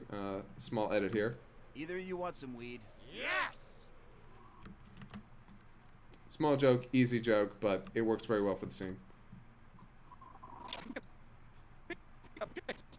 I laugh every time, and I know I shouldn't because it's a joke that I write. I just love Vegeta saying real doll. What are you doing with that? I'm taking her to a doctor, mechanic, a Bulma. I'm taking her to a Bulma. You put that real doll down this instant. Such a dumb joke. Also, as you'll see, sorry, I skipped over this. You know, some edits to the eyes here. Don't want to go over every one of those because we'll be here all day. There's lip flaps everywhere. There were over 100 different lip flaps created for this episode alone. Like here.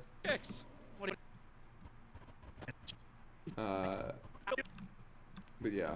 When did you get the balls? If I said it didn't have anything to do with holding a beautiful woman in my arms, I'd be a liar. Who did the direction for Curtis's singing, and how much fun was it to direct? I didn't, because I don't know how to direct singing. I had Nick come in and do that, and thank God he is super musically trained and was able to tell him everything that he needed to do. I'm so happy that Nick was in the office for both of those. Actually, Kurt recorded suddenly at his own studio, but recorded my way down at Sound Cadence, the studio we use to record everything down here. So yeah. He is for priceless. The look upon your faces.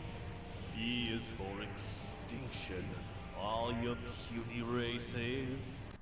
So yeah, as you can see here, this scene played out very interestingly. This was a difficult scene to edit because it didn't offer me a whole lot, and I really wanted that that reveal on his hand at the very end there. Now allow me to reply. So, you know how I said that Nick likes to come in and say, no, do this differently? And sometimes I argue with him like, no, that's dumb, I'm not doing that. And then sometimes I'll be like, yeah, no, that's a good idea, I should do that. Yeah, this was one of the latter situations where I originally had Kurt sing it as, F is for how fucked you are. Now allow me to reprise. And Nick was like, no, different. Have him sing it, now allow me to reprise. I'm like, alright, fine. That probably will sound better. And it did. Made him happy. And I guess it made you guys happy too. So, but yeah. So, yeah. Boom. Where did I get the riser sound effects? We actually downloaded a couple of packs for sound effects like that a long time ago. Also, I probably have some of them that I pirated from years ago, but I don't even think a lot of those companies even still exist anymore, so whatever. But yeah, we bought a lot of sound packs. A lot of our stuff is legit now, except for some of them that we take from video games, but we're not making money off of them, so I doubt any of them really care.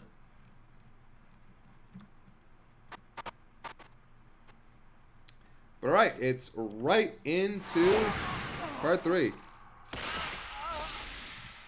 Ah, shit, that was meant for TN. That's my B. It's just so hard to pass your power levels anymore. You're all so weak. Alright, so funny enough, in this part, we no longer have Neosi doing the lip flaps. Neosi came down with a bad case of tendinitis, and so Stefan Krausex had to come in and take his place for this part, specifically this part. Also, the music in the background in this part, first part, is also done by Stefan Krausex.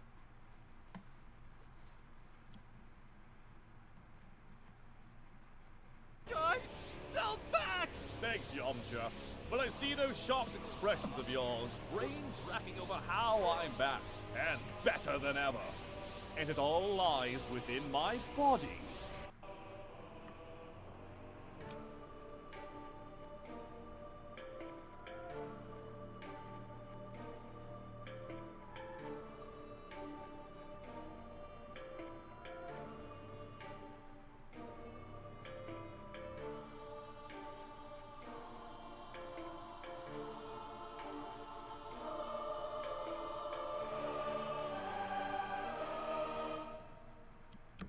So yeah, that music was done by Stefan. Good work. As you can see, we like to call back to we like to call back very often to the Perfect Cell theme. I personally am not a fan of Faulconer. However, I would be remiss to ignore the good work that he's done. And the Perfect Cell theme is very memorable in its own regard. So I was happy to have that here. I'm happy it works. It is memorable. Another thing, by the way. Let's actually. And lucky me, it's a. This plays in the background as he's regenerating.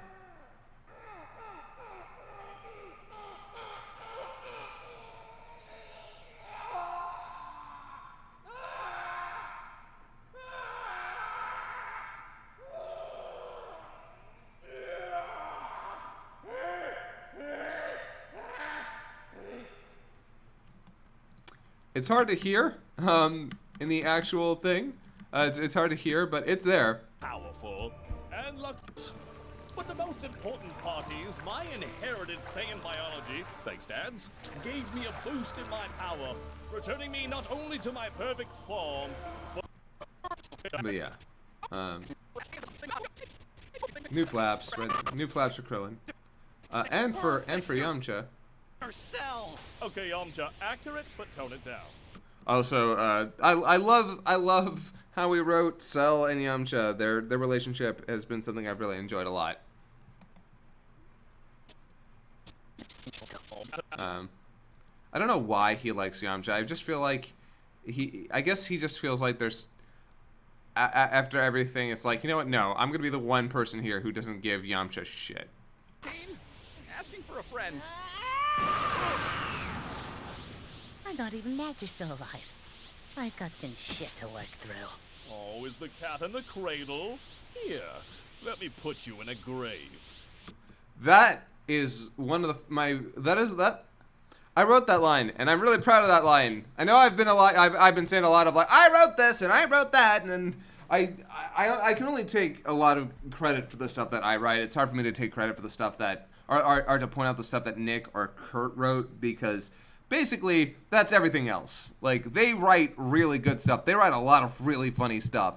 So if I never say, hey, Kurt wrote this or Nick wrote that, you can assume that they wrote that and they're funnier guys than I am. So whenever I point out, hey, I wrote this, that's me being like, hey, I actually I did this one and I can take credit for that and I think it was good. And I was actually much of a fan of always the cat in the cradle. Here, let me put you in a grave. I'm personally a fan of that one. Now this scene, I was wondering how I was even gonna pull it off, and I really like how it all came together.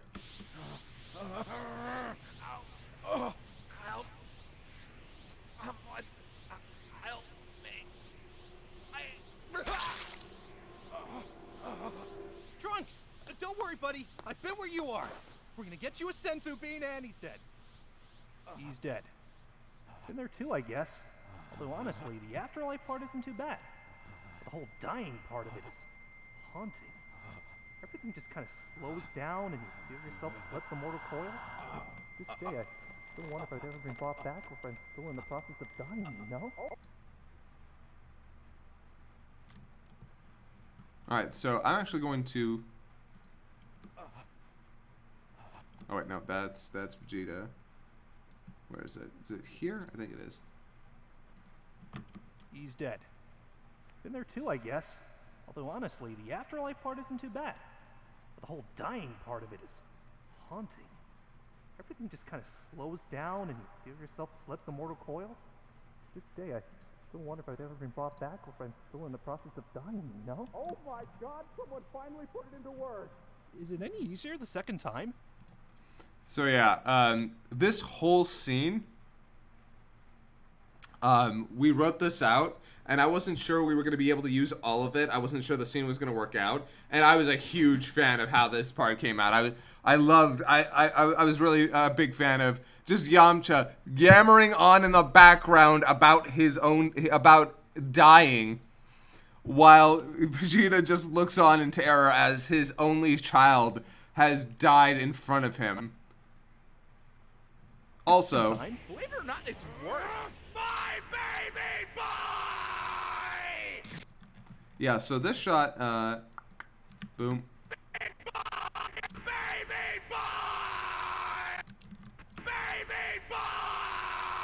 Yep, so I'm really glad this worked out. This was always going to be really tough. This was good work on Stefan's part. I actually had to go back in and do some minor edits afterwards, but again, that's normal. That's normal. He did the leg work for me. He did the hardest part. So going back in and doing some minor edits was not a tough part. Also, more Bleach music.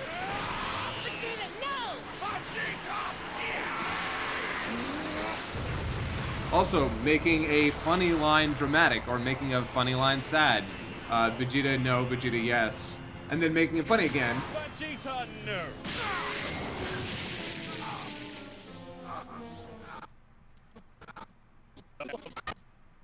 And then, yeah, Gohan decides to do a dumb thing.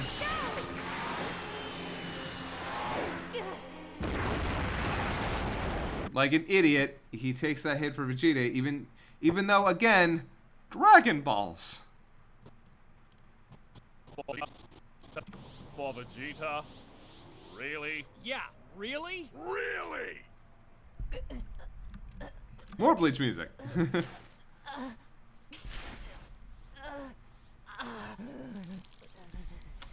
Yeah, that's gonna be an oof from me there. That's an oof. That's a ah. Oh, get some disinfectant on that. God damn. I always remember watching this scene like, oh my god, that looks like the most painful thing. His arm is just ruined. That boy's monoplegic now. You won't kill anyone else. More new flaps from Stefan. Same here. However long it takes to charge this. Very good work by Stefan all throughout.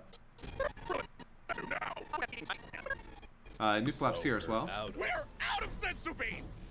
I want you to know this. And so that's the line, by the way, that made me have to go back and change the like Trunks taking another sensu bean from his bag, because it's like, whoops, nope, problems there, because we wrote this very specifically, and yeah, I'm gonna fix that. I'm gonna fix that right now, because that's gonna create an inconsistency. So I had him pick up the sensu bean from the ground and put it in Krillin's mouth. He's eaten worse. I'm pretty sure Krillin's eaten dirt plenty of times. Vegeta, you brain-dead idiot! Trunks could have been brought back, no problem. But no, you picked now to be a parent? Oh, well look at me. I know better. Could have just let you bite Later, it. Ronin. Now I'm monoplegic and Cell's gonna kill us all. So, funny thing about this line here. The original line was along the lines of, now I'm gimped and Cell's gonna kill us all. And I had him say gimped because I felt like, okay, this is a rough Gohan. This is a very angry, very acidic Gohan. So I wasn't too afraid of using the word gimped here, even though it's kind of offensive. But, as I would find out, it's also for a leg, not an arm. Specifically for a leg, a limp. It gives you a limp. So I'm like, oh shit. So I can't remember who I talked to about it, but we came up with monoplegic. And monoplegic, I think, is really the best phrase he could have used, because how often do you get to use the word monoplegic? Now I'm monoplegic and Cell's gonna kill us all. Sorry. Oh wow, we are fucked. And that's the one uncensored F-bomb of this episode. I thought about censoring it. I did censor it. And then I was like, nope, this ruins it. It ruins the joke. And if it's going to ruin the joke, then at some point I have to consider, okay, do I censor it or do I leave it uncensored? And for this, I felt like for Gohan in this scene right now, no. It needs to be uncensored. Like, this is the most dire moment. This is literally the most dire moment they have been in. He deserves the fuck. I gave him one fuck. I gave him a fuck. Well, if this is it, then I love you. Hey, Tien, since this is the end. If you're about to say I love you, I swear to God. Actually, I was gonna say you're the biggest asshole I know. Oh. You're also my best friend. So were you, I love how both of them look away when they say this, like, man, after everything, it's hard to kind of look them in the eye.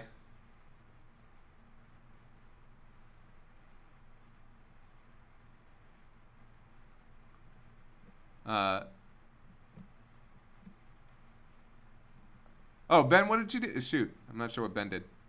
But yeah, I think it was appropriate that, like, they just didn't look each other in the eye. Like, nope. So it's hard to say it to each other.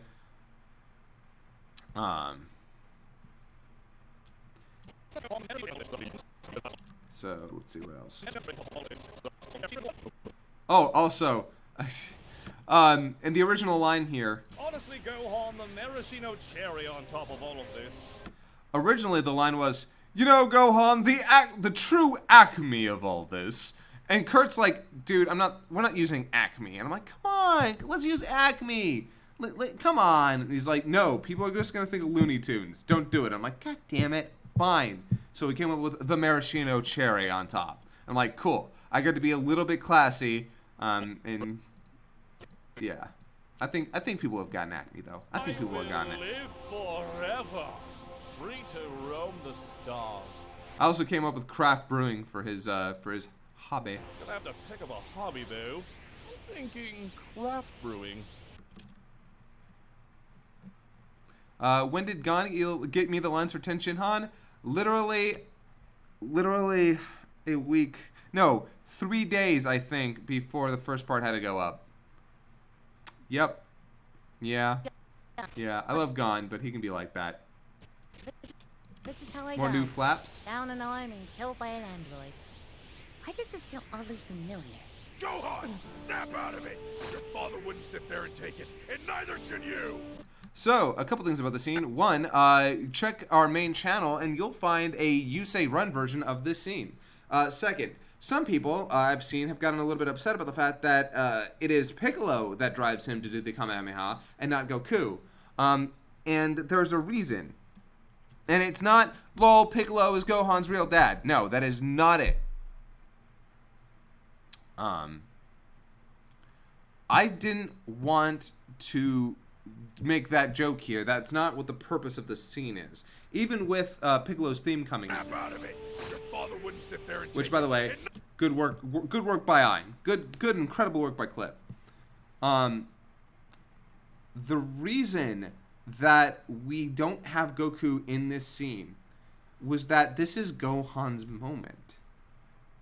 This is where Gohan decides that he's going to charge the Kamehameha. Now, Piccolo and Cell are the ones who chime in, but at the end of the day, I didn't want to give this moment to Goku again. I wanted this to be Gohan out there doing it on his own. He gets talked to by Piccolo and Cell, but those aren't his dad. I thought this should be Gohan's moment. So here, Gohan is the one who makes that decision and is not urged on by his dad. Then don't let that bastard scare you! He's right, Brat. It's just like you told me. There's no point in being afraid of the inevitable. Yeah, I guess you're right.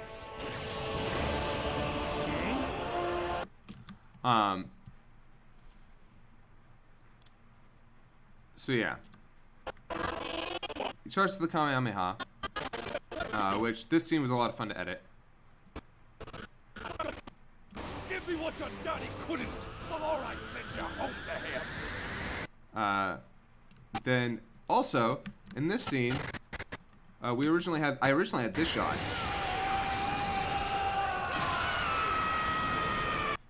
Unfortunately, who's in the background but Goku?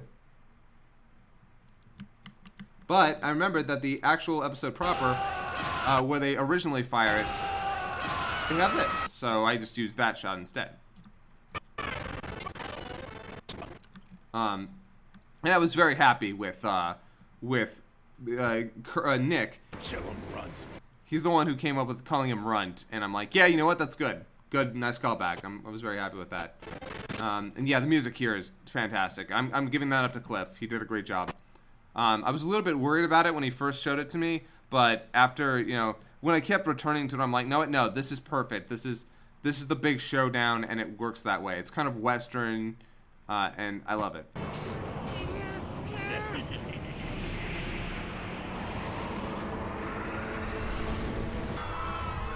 And here we see the populace reacting.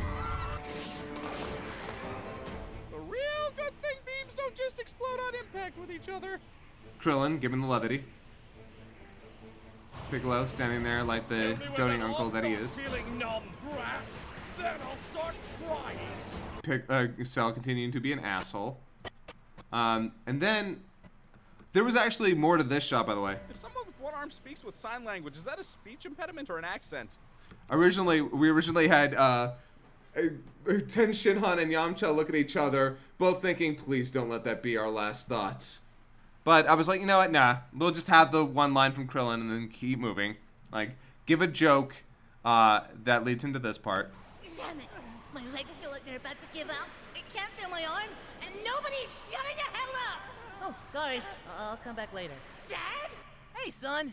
Sorry it took me so long to call. King Yama's line was the worst. I literally thought I skipped it and went straight to hell. Yep.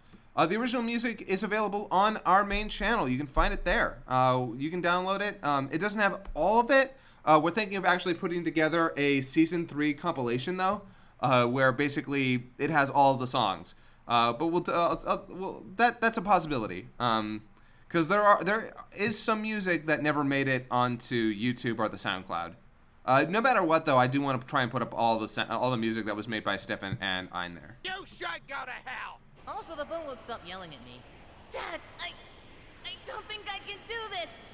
He's so much stronger, and it's all my fault. Now, I've talked about this a little bit on my Twitter.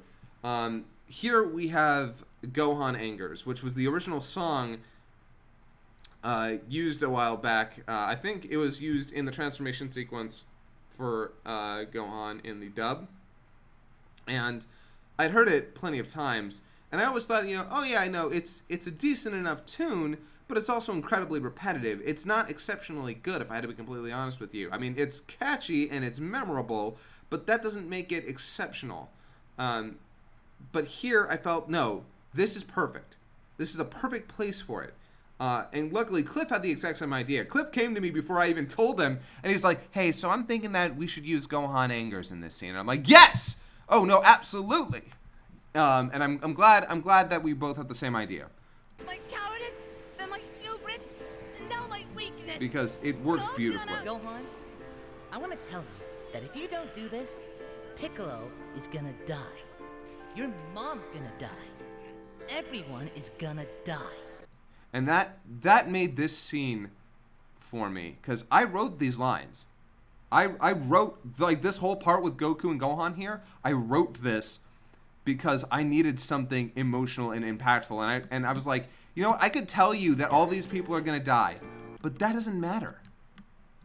Because at the end of the day, you're going to die. And you are so much better than that. You shouldn't die here. You're awesome. You're amazing. Don't let him beat you. And I thought that was, like, that's the message I wanted to get through. And he's like, you're better than that. You're better than him. You're better than me. And that's why I needed this shot. It's after Gohan hears that, after he finally hears, no, you are good. You are great. You can do this. It's an acknowledgement from his father, but it's also more than that. It's this big moment where everything comes to a head, and I was really happy to write that. I'm not even close to that strong yet. I think Nick is the one who wrote the yet. He's like, nah, it's a perfect cutaway. Yet. You are more than just my son. You are Son Gohan. I'm pretty sure Nick wrote this part, though. Now plant your feet, grit your teeth, and eat that horse! So what's this, brat? Your second wind or your dying gasp? Either way, it doesn't matter. Editing these scenes was a nightmare with everything moving in front of their goddamn faces. Son of a bitch. Son of every single bitch. Either way, it doesn't matter. Oh, man, I almost gave myself a seizure, like, constantly looking closely at the screen for this. My God, what a nightmare that was. Gohan! No. Take solace, Gohan. Though you have... So, a lot of people have asked about why we cut out the rest of the characters helping Gohan.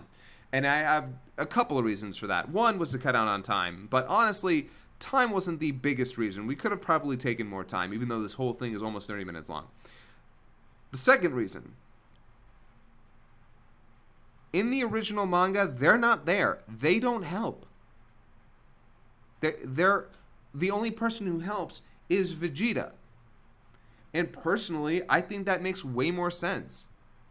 Narratively speaking, it makes way more sense that Vegeta is the one who does it. Because Vegeta is the reason this all went to shit in the first place. Vegeta is the reason that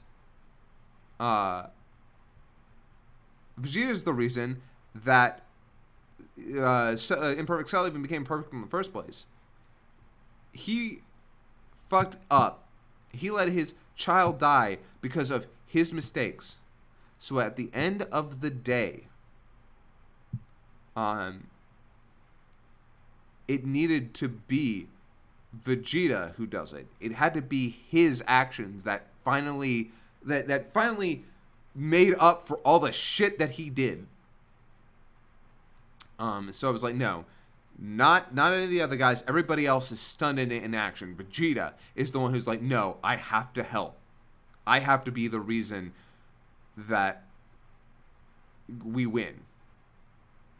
And I think that narratively that works so much more. And third, it made no goddamn sense that Piccolo, Tenshinhan, Yamcha, and Krillin didn't do shit to Cell, and yet Vegeta does in one blast? That's dumb. I don't care how powerful Vegeta is. That's dumb. You cannot just sit here and tell me that 4 the strongest people on the planet can't do a single bit of shit to Cell while he's busy fighting Gohan, yet one shot from Vegeta and suddenly Cell's day is fucked up? Nah, that's dumb. I'm not buying it. Think Toei messed up with that. This works better. So.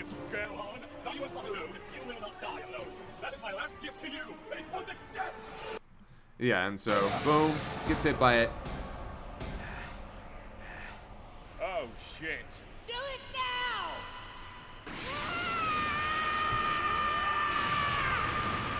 Oh, shit! So, interesting thing about this scene, this wasn't the original song we chose. Yeah. In fact, I ended up changing this song while I was editing part 3. Editing it, like laying down all the footage. And the reason was, the original song we came up with, I liked the tune of, but made no sense narratively or thematically, which was, we'll meet again, don't know where, don't know when, we'll meet again, one sunny day. And I was like, that sounds really good coming from Cell. That's interesting, but it makes no sense. They never meet again. Why would we use that song? I mean, it sounds really neat. And he goes out on a song which is very Cell, but it's like, that doesn't work. Why are we doing that? And so we decided, you know what? No, we're not doing that. And I even called Kurt. I'm like, Kurt, I need your help. What song do we use? Because I don't like this one, and I want to do something else. And then he said, My Way. And he's like, and I know this is going to sound really stupid, but I heard it in Sing. You know, the one with the singing animals. And I'm like, no! That's perfect! It's so good! Everything about it works. We're doing that. We're totally doing that. I love that fucking song. And so, yeah, that's the one we did. We went with that song instead. And so, you know, he sang it twice. Once, he actually sang it a couple times. For to test it, to get to know the song, and then he came out here and then he sang it with Nick over at Sound Cadence. So yeah, and it came out real well. Editing it together was a lot of fun too. And in case nobody's noticed, I did what I had to do. During the shot, because there always has to be something during the solar flare. This is what's during the solar flare. Drink it in.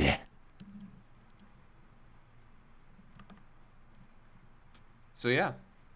I got this done because I was tired of stealing images off the internet and modifying them. So I just went to our artist, Bracky, and I'm like, Bracky, do me a favor. Make this monstrosity. And he did. Because he's good. I paid him for it.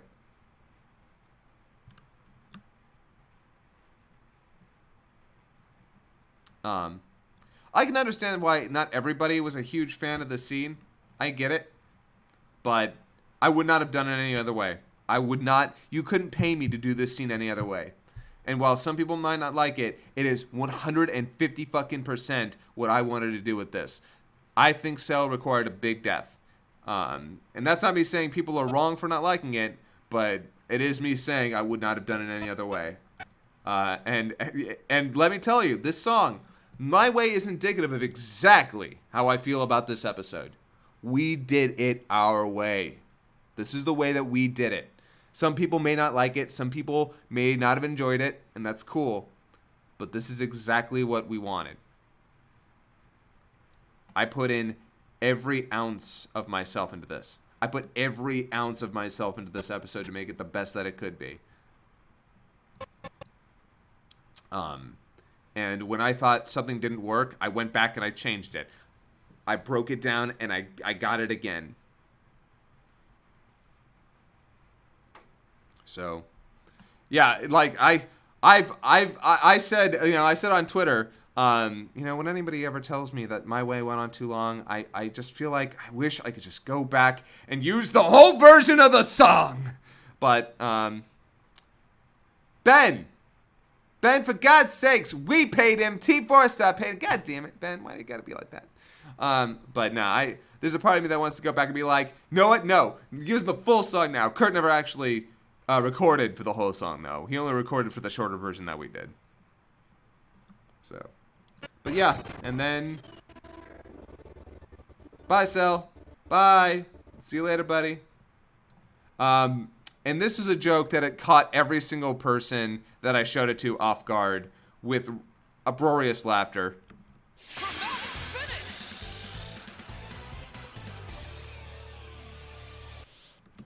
I am so glad that joke's in there. It's such a weird joke, but it is also the joke that I wanted to be in there. I think it's the perfect cap to the scene. I think it, like, after that big dramatic moment, yep, let's have some fun. Let's just have some fun. And I thought that was the right joke for that point. I think it was Nick's idea, actually. Dramatic finish. Yeah.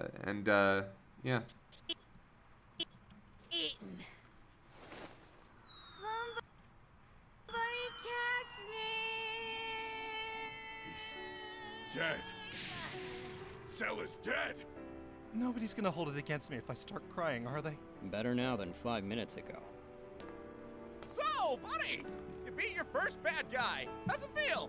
So I actually had to talk to my husband, who's a biologist, and I'm like, hey, so when the body starts shutting down non-critical functions to preserve oxygen and energy, what does that call? And it's like, that's the autonomic nervous system you're looking for. Autonomic. I'm like, thank you, husband. You're very helpful. And more flaps by Stefan here. My autonomic nervous system Very shut good down job. all non-critical bo- Stefan did a very good job. He actually had to fill in last minute, and I'm very thankful for that. You have very soft hands. And apparently Yamcha has very soft hands.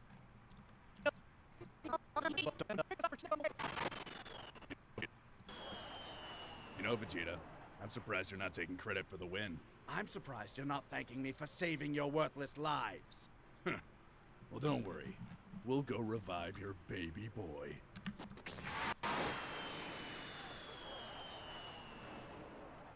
Fucking better. That's a Nick line, by the way. Nick came up with "fucking better." I'm like, yeah, that's perfect. Did Chris help me with the episode title too? By the way, so something that maybe not a lot of people have noticed.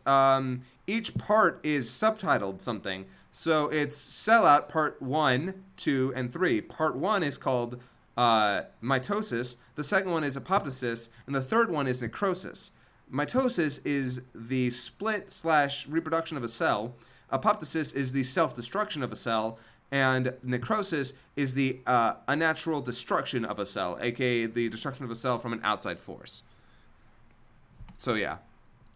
Fucking better.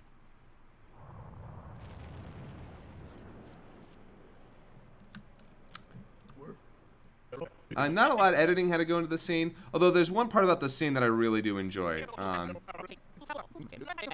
Is that, well, first of all, we actually kind of change the intentions of Satan here to not be, I'm going to take credit for all this because I want to be a celebrity, but the people are rioting, and he decides to step in to be the guy to explain what just happened. He takes that moment to be the hero that people need in that moment to help calm the rioting.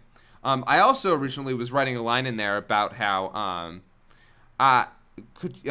about where Jimmy basically says, Mr. Satan, could you please explain to your millions of scared and apparently rioting fans and your daughter what happened? For one reason or another, we cut the daughter line. I kind of wish we could have kept it, but both Kurt and Nick kind of felt like it was a little bit too much. But I love the idea of Mr. Satan doing it for his daughter. So, and then again, I love tying Mr. Satan back into his daughter. I feel like it's setting up for that is a good thing. Also, something else. Cell is dead. And I am the one who took him down! So, this is something that maybe not a lot of people will catch. The music And I am the one who took him down! switches suddenly to playing out of the speakers during this scene, which implies that the music is diegetic? That it's happening in the actual scene?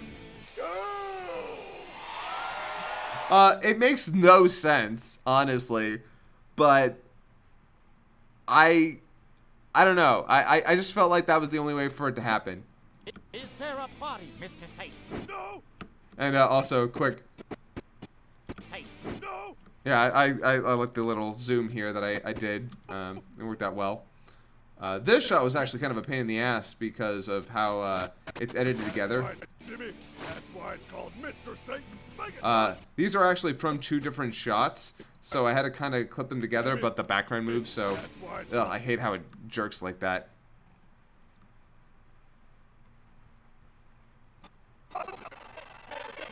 What do we do now? Orgy?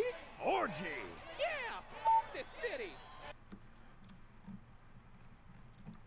Also, Grant yelling, "Fuck this city." Well, King Fairy, it seems that we were victorious today. Yes, sir. I too believe it was the son of that Goku fellow. By the way, that's Kellen Goff as Officer Merlino, or Captain Merlino, actually. Yeah, Captain Merlino.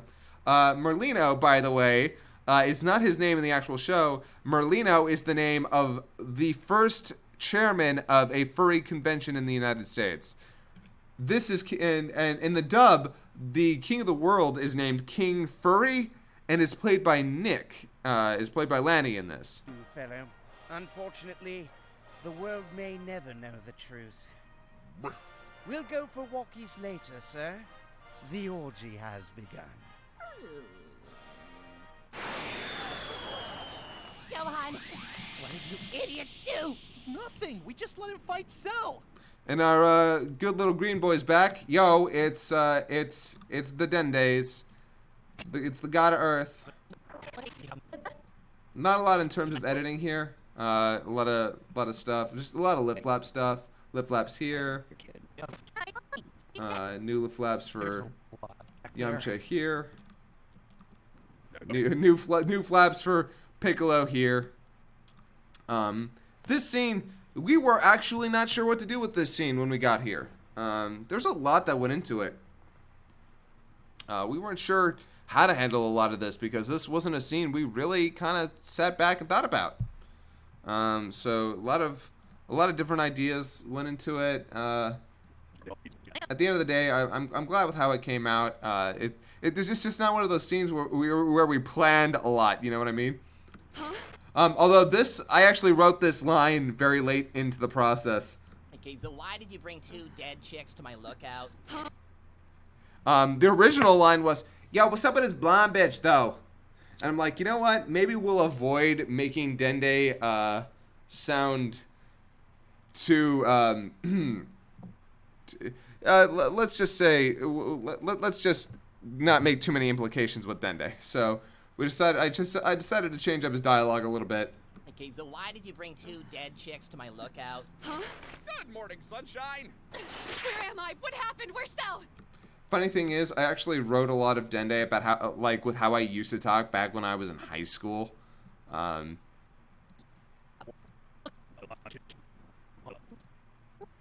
What's the lookout? It's where God lives. What up? Okay, wow, you're throwing a lot at me here. Also, I'm in love with you. And that's my limit. So, for this shot, I actually added a Also, blush. I'm in love with you. Also, I'm in love with you. Here. Also, I'm in love with you. Here. Also, I'm in love with you. And that's... Suddenly, I'm elated that Trunks is dead. Dude! What? So we didn't have to see that. Still, dude. Okay. Funny enough, this scene plays out like this was not the original shot of Yamcha here. I'm What? So moved we didn't one have over. to see that. Still, dude. Okay, Shenron, wakey, wakey, eggs and dead people. Also, if I'm correct, let's see here. Yeah, here comes the summoning. Shenron's back. Okay, so there was a bit of a rewrite here because I felt like the way we wrote it was actually a little bit depressing. So when Gohan mentions, he seems a lot less aggressive than usual. Dende says, "Yeah, this is my dragon. He doesn't know. He doesn't know who you guys are." And I'm like, wait, no, that's sad. That's sad. I don't want to just erase the old dragon. I don't just want the old dragon to be gone forever. So I was like, no, this is the same dragon, but it's implied that, well, Dende's been sharing a little bit of that green with them. Less moody than usual. Sup, Shenron? Sup, Big Green? Eternal Dragon. Try to just let the implication be that Dende being there is keeping him in check more than anything. But I just didn't like the idea that we suddenly had erased Shenron's personality, that he had lost all those memories with these people. That would just kind of be depressing and sad. I get it. It's a beautiful desk. Can I just go to heaven? So yeah, and here we see, Can I just go to heaven? I actually had to take some flaps from Trunks waking up and then move them. I get it. It's a beautiful desk. Can I just go to heaven? Also, reference back to the mahogany desk. A lot of references back to really old episodes in this one. We really did kind of play this in a big way as the finale in a way. New flaps here for both Gohan and Trunks. Also called back to Oh, good. got my clothes back. To Enma's weird ways. Alright, since you resurrected more than one person, you only have one wish left. Make it count. New flaps for the Dendays. Tell them. New flaps for Popo. Popo was originally not smiling in this shot. Yeah, I had to fix that. New flaps for What? for Gohan here. Actually, Gohan wasn't even originally in this shot. There's a lot of things going on here. I just needed a shot for Gohan. Let's see. Yep, and then suddenly, okay, so here's something that not a lot of people got. You want to tell him, or should I? Don't talk to me! Dad? Goku? Hey, guys. I'm in heaven with King Kai. Yeah, thanks for specifying on Earth, by the way. Yamcha, you asshole! So a lot of people actually didn't get the joke here. A lot of people were like, hey, why is King Kai calling Yamcha an asshole? This line specifically. Yeah, thanks for specifying on Earth, by the way. Alright, remember that. Eternal Dragon, our first wish is to bring back everyone on Earth killed by Cell.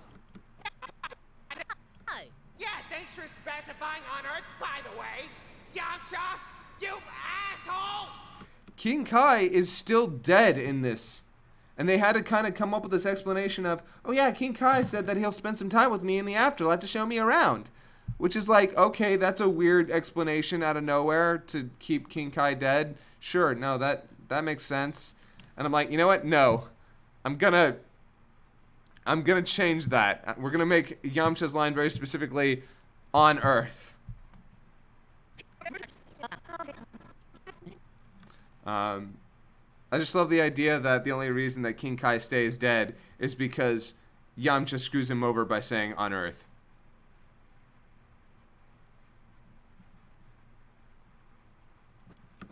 I gave it some thought, and, well, Raditz and Vegeta came to Earth because of me, right?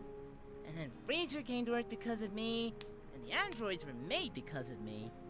It just feels like every time the Earth's in danger, I'm the common dominator. And frankly, I'm tired of dominating. It's your turn to dominate, Gohan. Everything you just said was technically correct. New flaps. I'm just thinking, maybe it would be better if I stay dead.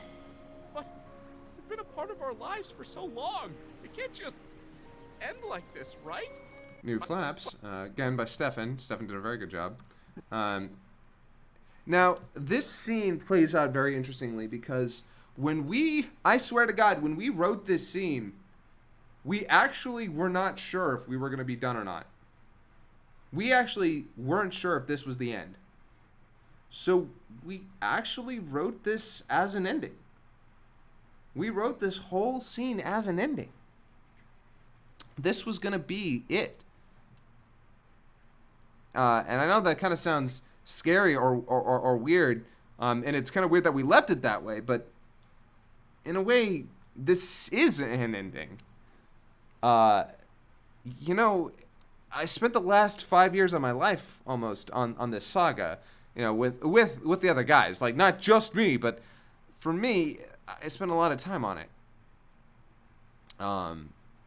Editing it and directing it and trying to come up with what I wanted to do with it. Everything was leading up to this moment. Kind of. No, not even kind of. Everything was. Everything was leading up to this part. Things we had written, things we had changed, characters we had embellished, things that we had set in motion. Everything came to a head at this point. This is the end of an era. This is the end of these characters as we know them now, of the style that we'd been working on. This is kind of an ending, and you know, you might want to say Team 4-Star wanted to end it at the Cell Saga, and you wouldn't be incredibly far off. This kind of was meant as our ending. Now, when we decided that we were going to work on Season 4, you know, that we still kept this, because this is our way of saying goodbye. It's our way of putting it, of setting it down and saying, this is what we made. This is whole.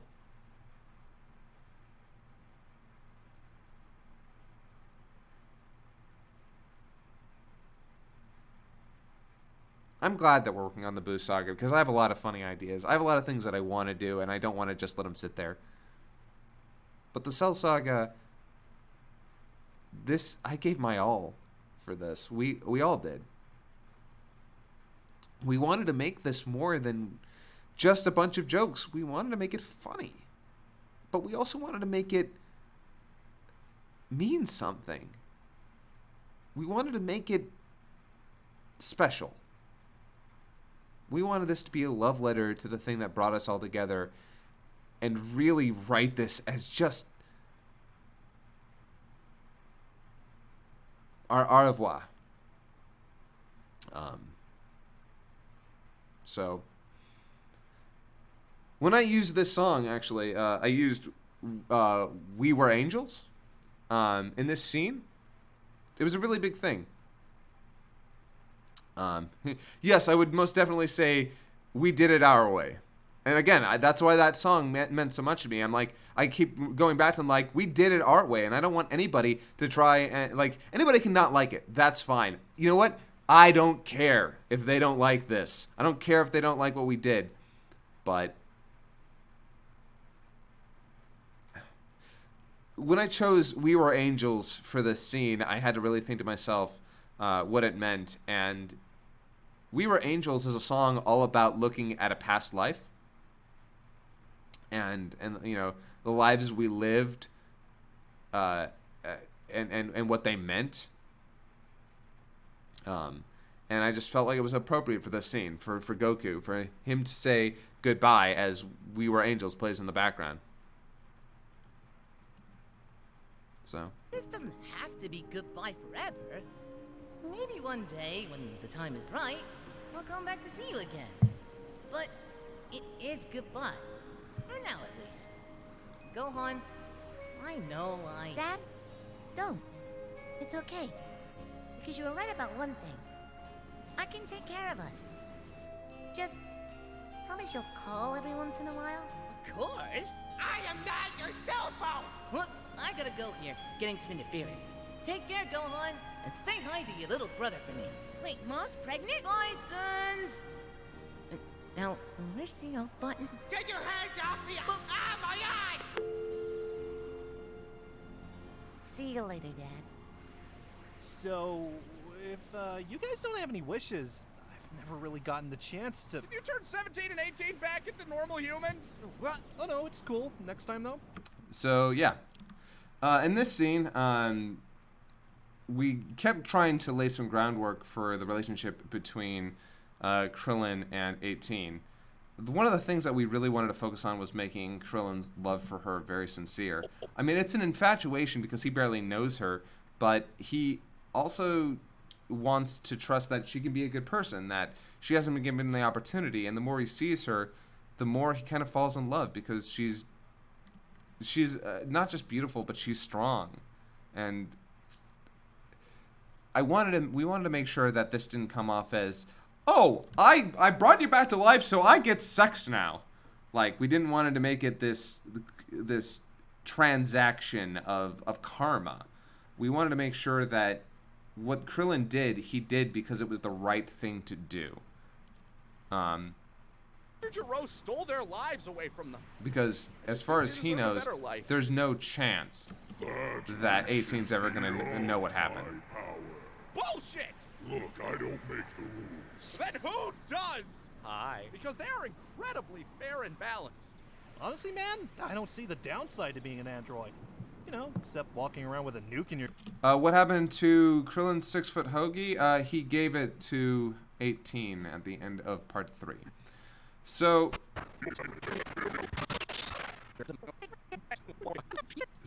yeah, the whole scene plays out. We get a very frustrated Trunks, obviously, that Krillin would dare spend his wish on the behalf of the people that murdered his master and destroyed his timeline. You got to imagine the salt there, the unmitigated salt there on the behalf of Trunks. Like, are you fucking kidding? But yeah.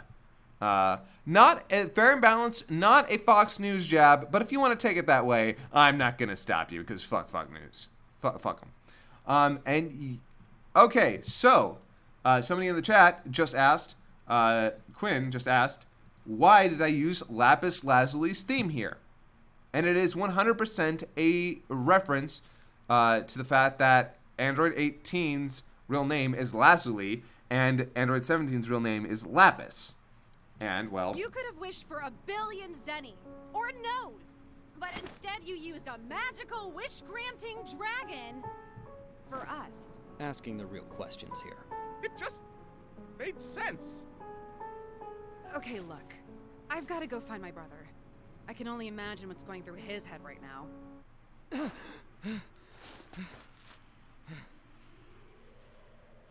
I never did get that boat.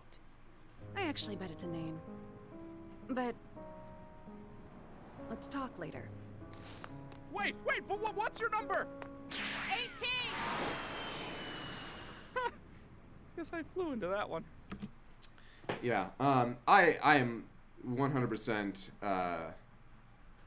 a fan of Steven Universe. Okay, I say 100%, but I've actually got 100 problems with that show right now. Not the least of which their ability to handle serious subject matter. But the music is not one of the problems I have. In fact, the music is still amazing in that show, and I really wanted to play that out here. I loved the use.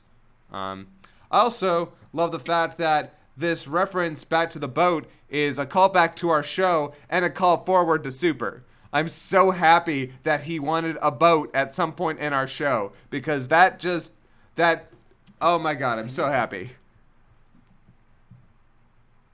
Because for those of you who don't remember, there is a scene where they're like, oh yeah, I guess we should go check Kame House, and Android 17 says, yeah, but that's on an island, so we're gonna need a boat. And then Android 16 is like, no, fuck that, we're flying, I want my Goku. So yeah.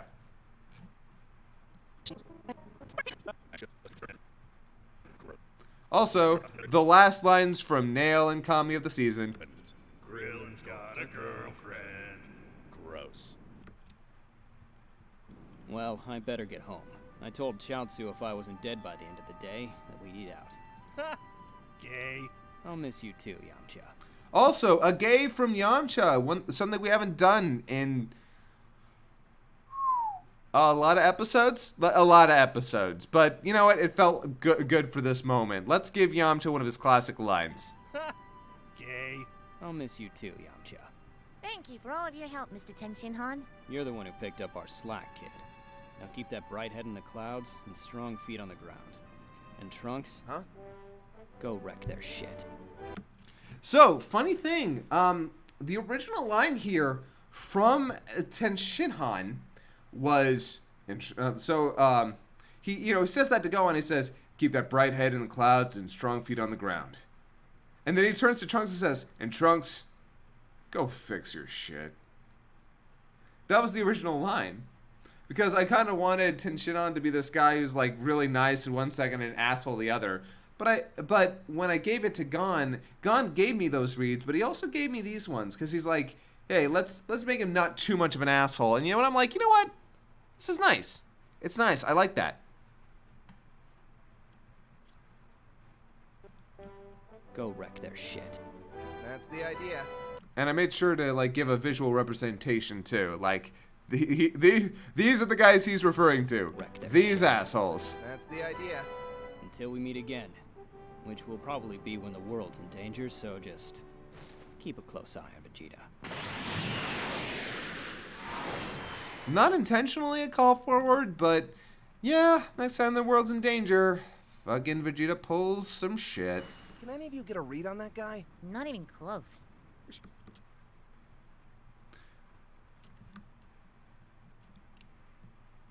Let's see here. Probably follow his lead. Namek has shorter days than this has been. Are you going to stay here on the lookout, Mr. Piccolo? I mean, that's up to Dende. Are you gonna visit us, Gohan? All the time? Then yes, we have a room for you now. I've never had a room before. That's depressing. And hilarious. I call it Deprarius. Deprarius needs to become a part of my repertoire, I think. So, a funny thing. Oh, what was it? What was the funny thing? What was the funny? Oh yeah, Dende refers to Piccolo as Nail, which I think is a cool, a neat little character trait that actually Nick wrote, and I think it's I like that.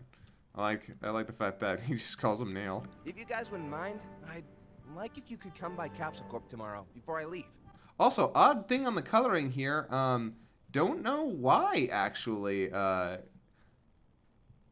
Krillin's gi is so orange here. It's more orange than usual. Before I'd met you guys, all I had was stories. And now that I fought alongside you all, I'm gonna miss you. Oh, shucks, buddy, we're gone. Specifically you, Gohan. Was that necessary? Originally the line was especially you, Gohan, but I wanted to make it sting even more, so I said specifically you, Gohan. We'll be there with bells on. Also, okay, this may be one of my favorite deliveries in the entire episode. Visit soon, Gohan. We'll have a slumber party. We can play spin the bottle. 1v1 me, bro. I laughed very hard during the recording session when Kurt did that. I just gave him the basic direction of, okay, do it quickly, do it, try to make insinuations, be goofy about it, and then when I heard that bro, I just lost my shit.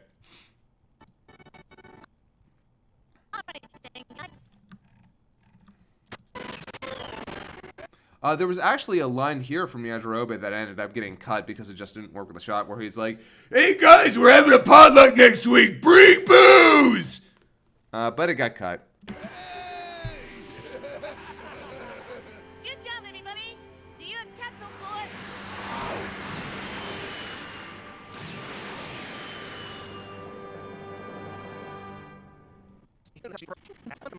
So, this scene, it's such a jackass thing to do to Yamcha.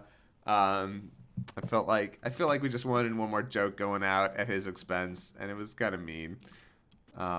Also, somebody on Tumblr was like, excuse me, and it shows a picture from Super that has Vegeta, Bulma, and Goku in the time machine with Trunks. And it's like, yeah, but at the same time, man, like, they, in the original show, they only said that there was room enough for one person and that they couldn't fit two people in there. Super's the one who decided that they wanted to throw that out the window.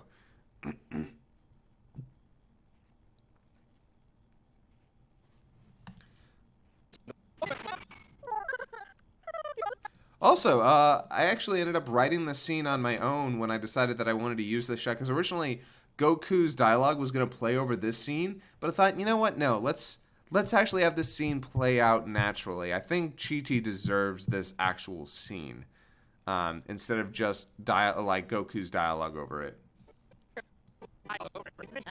Now, Goku's dialogue here is like another follow-up to the dialogue from earlier. It's now they can focus on their own futures. And that was something that mattered a lot, because when we thought DBZA was ending, it was like, you know what? If this is the end, if this is really it, then I think we have to focus on the future, on new things, on different things. I think that was the only option.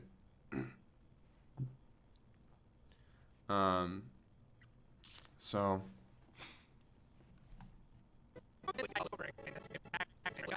Most men would die all over again just to get back what you had. A loving wife, 2 sons, unearthly powers. Yeah, but those aren't going anywhere. And if they do, it'll probably just be back to me. It's a win-win. That's such a fucked up line, but it's so Goku. It's, yeah, but they're not going anywhere. But if they do, that means they died, and then they'll just be back to me. Yay. Goku's such a weird fellow, I think. Also, hold on. I'm going to actually mute Goku here.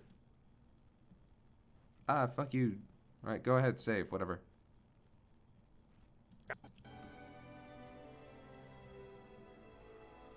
Make sure to tell future me she raised you right. to the Future, McFly. Big F there. So I'm not sure if you hear. Later, dude. The line here is. Make sure to tell future me she raised you right. Oh, I've got a lot to tell you. I'm gonna miss you, Trunks. Safe trip back to the future, McFly. Have a safe trip back to the. So yeah, those are the lines that play in the scene, but they will replay during the actual epilogue that we will be putting out. Like when the epilogue proper hits, this will be like the opening scene, so you'll get all this dialogue as it's supposed to be delivered.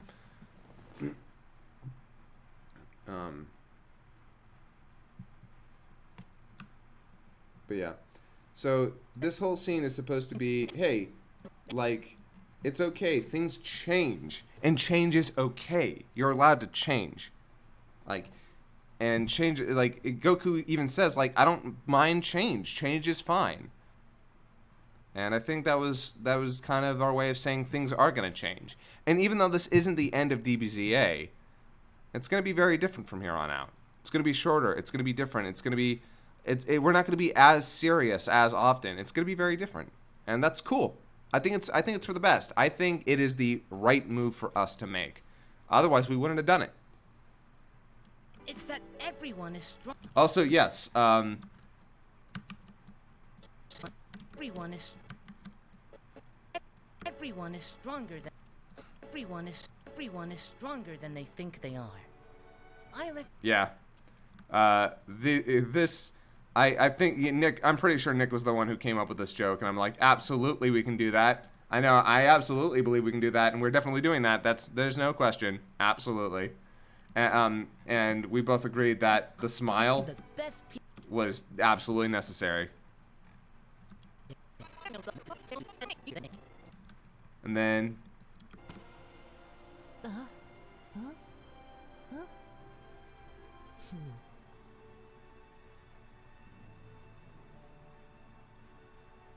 What? That what wasn't originally there. Nick decided that he was like, you know what, I'm gonna record something for that. Let me go record something for that. And he's like, yep, that's perfect. It's perfect for that shot. Also, something else I wanted to point out, now that I'm remembering it, is that oh shit, no, fuck you. All right, so in this shot right here, that shot of Goku's from another shot entirely. I was pregnant. License. Now, where's the old button?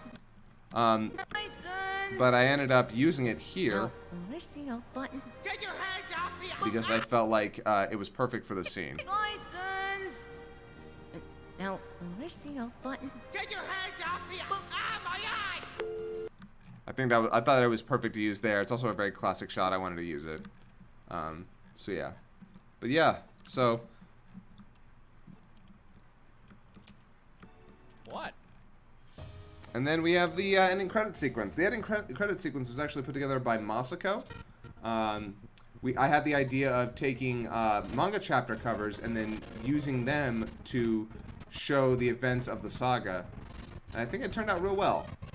I absolutely positively loved the work he did by, with each transformation, taking characters out and then just leaving poor old 16. I think he did a wonderful job. Absolutely marvelous. And we are planning on a karaoke release of Unmei no Hi, of Day of Fate. So don't worry about that. That'll be coming soon.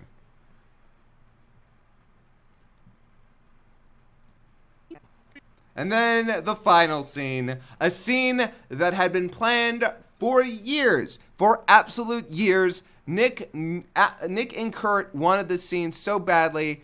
And I thought it was really funny, so I wanted it too. But I knew that this was a scene that they really were pushing for, and I'm glad we were able to make it happen. Almost entirely because of Stefan.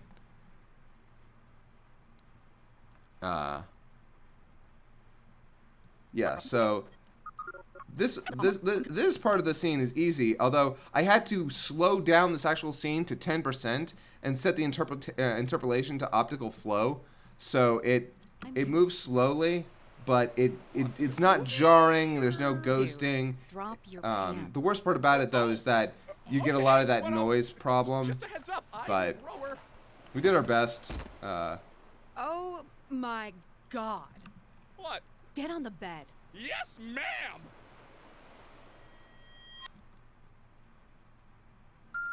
And now we have a moment that actually made me tear up while editing it. And I'm not going to lie.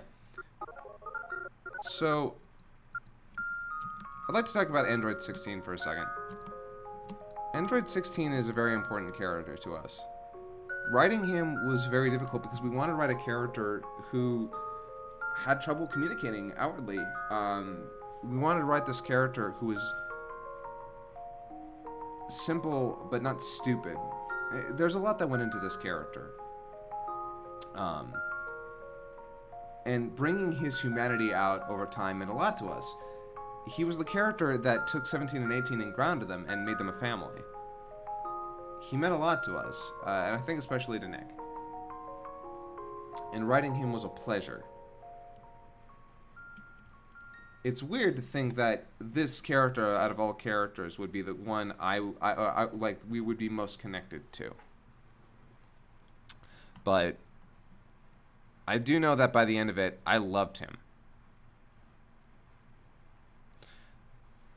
I've noticed that some autistic people have paid attention to the fact that, or I've noticed that he has autistic tendencies, and I'm not going to say that wasn't intentional. I'm also not going to say that it was meant as an insult, and when writing for a character like that, that's kind of difficult.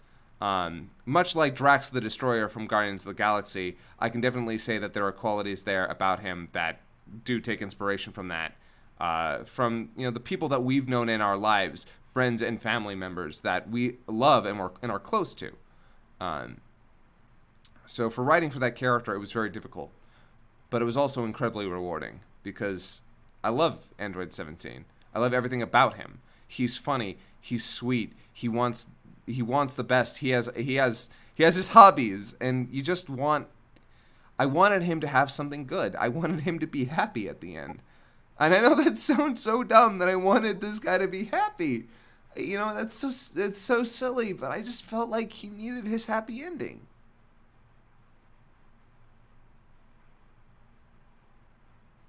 And I went to Malik. And I was like, "Hey Malik, I want to have a picture of Android 16, and I want it to to be him underneath a tree with some birds in a beautiful field. I want him to have his happy ending, and this is what we got." He actually made the tree in 16. I actually found a beautiful landscape for the background. And we merged them together, and this the background's stock, so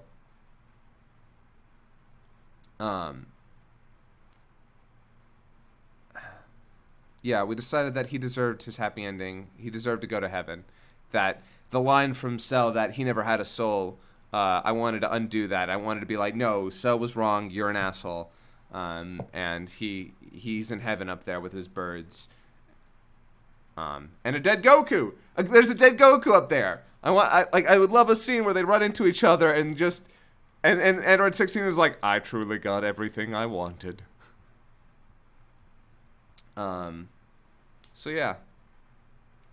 If you want the music box version of Day of Fate, actually, that is a video on the YouTube that it was free to use. In the description, he's like, hey, just make sure you credit me in the description. It's actually in our description, so if you go to the description for part 3, you'll find it there.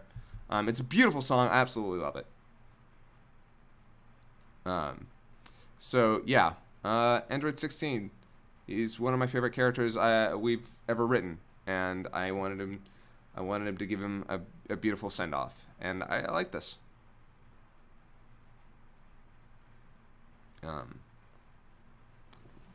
Why didn't Shenron revive him? Because people can choose whether or not they want to come back to life. It's implied that people can choose, and Android 16 decided that he'd rather stay dead. That's all there is to it.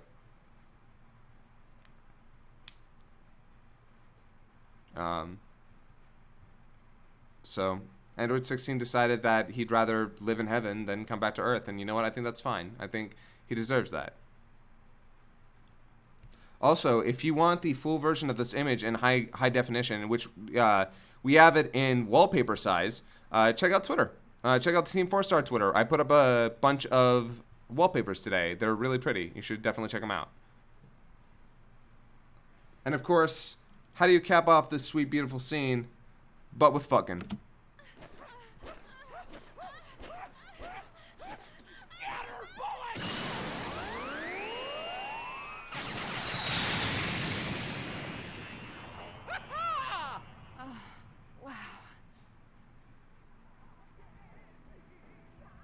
Do do do do do do do do do do do do do. So yeah, that's it. So the editing for this scene, by the way, was actually done by Stefan Krosex, and there's a lot that goes into it. He basically kind of reanimated a lot of it. He made this starscape, you know, edited this, edited the water, completely animated the scatter bullet, which was beautiful, just beautifully done. And it blows up the Krillin own count.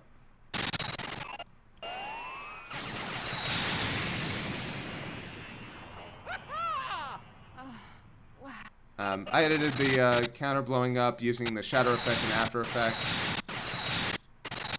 Made sure to add some light to it as the scatter bullet came in. I spent a good like hour and a half trying to make sure it looked as good as it possibly could. But yeah, good work on Stefan's part. He really nailed it.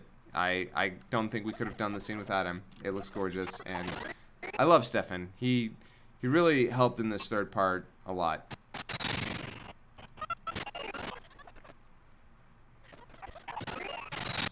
So yeah, that's it. That's the full breakdown for episode 60.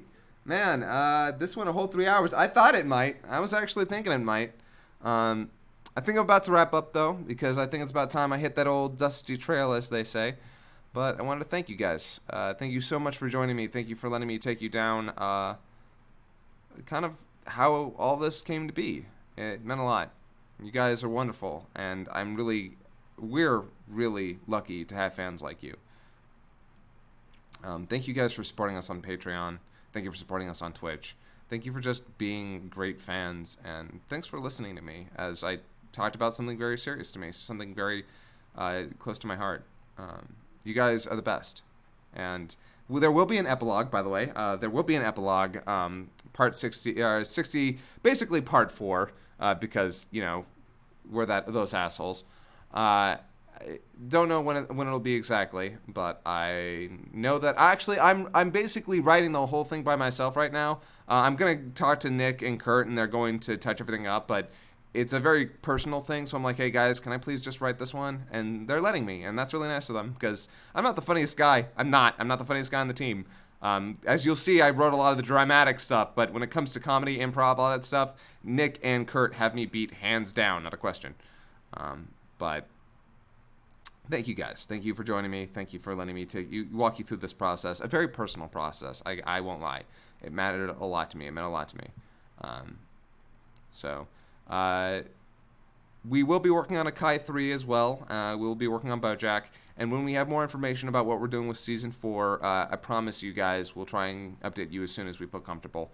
We just don't want to make any promises or suggest anything that we can't absolutely follow through on. So thank you again. You guys are the best, and I'll see you later. Thank you so much. Have a good night.